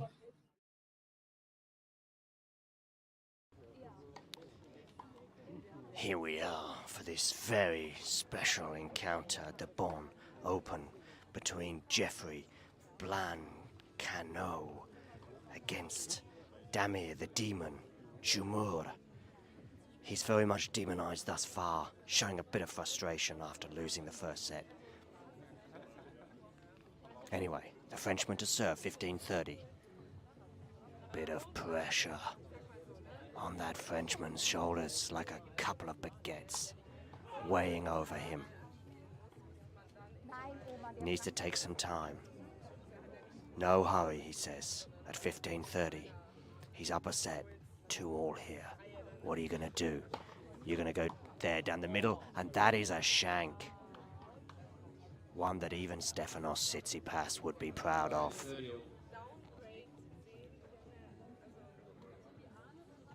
Get that towel, mop your brow. Return to the baseline where you'll know it's 30-all. Screeches from the other courts. But they don't put this young Frenchman off. Look at him. Prowling, brushing, questioning. Maybe they do put him off. He needs to be focused. It's 30-all, 2-all, tense times here at the Bonn Open. Goes out wide with that, comes into the net, does the volley. Does he put it away? No, he doesn't. But he puts that one away, and his opponent, the demon, Damir Jumur, just cannot believe what has happened to him. I'll tell you what's happened. You've been flummoxed, and you've lost the point.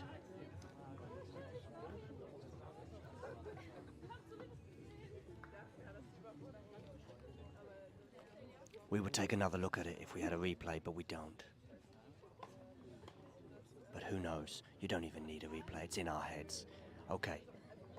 The Frenchman to serve. I say you're going out wide. You don't. You go down the tee. Clip the net, though. So he's going to get another shot at it. Is he going to take my advice and go out wide on this one? Did so successfully on that last time for a serve and volley, even though he'd messed up the volley. Goes down the tee again. Does come into the net. Does a little drop shot, and you know what? Jumur is like, I can't even be bothered to run that down. And he's going to clean that line. Look at this. He's cleaning the line because he's so annoyed with some funny bounces.